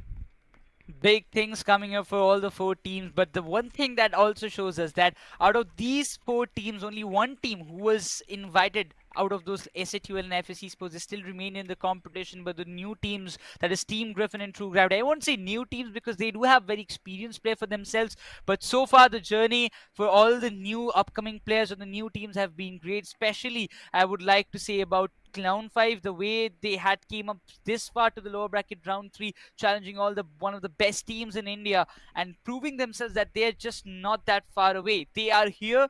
Maybe not this time, but maybe in the upcoming, maybe in the WCS that will be coming up later in this year, or maybe in the starting of the next year, we will be seeing Clown5 as maybe the new champion of this Indian circuit. We're not too sure what's going to happen or what's going to unfold, especially as we come to the last leg of qualification for LAN. Now, again, playoffs bracket are still underway. It'll go ahead, as we did mention you, upper bracket final still going to be there, and we also go into the lower bracket round number 4. Now, from India Open champions, what's the next step is yet to be known. As we did say, there's a lot more in the leg. So, teams who are right now getting eliminated still have a chance. They have to look forward to representing India on the global stage. As I mentioned, Asia Champions League will come later down the year, and then there is also going to be the world. So keep your Pokemon Unite fight ongoing. Let's see which that best team is going to be, and eventually hope for India to grab a global title. But for today, we're going to bid you adieu. This is going to be me, Lucifer, along with Necros, and also on behalf of Raider, saying goodbye. Take care. See ya in LAN.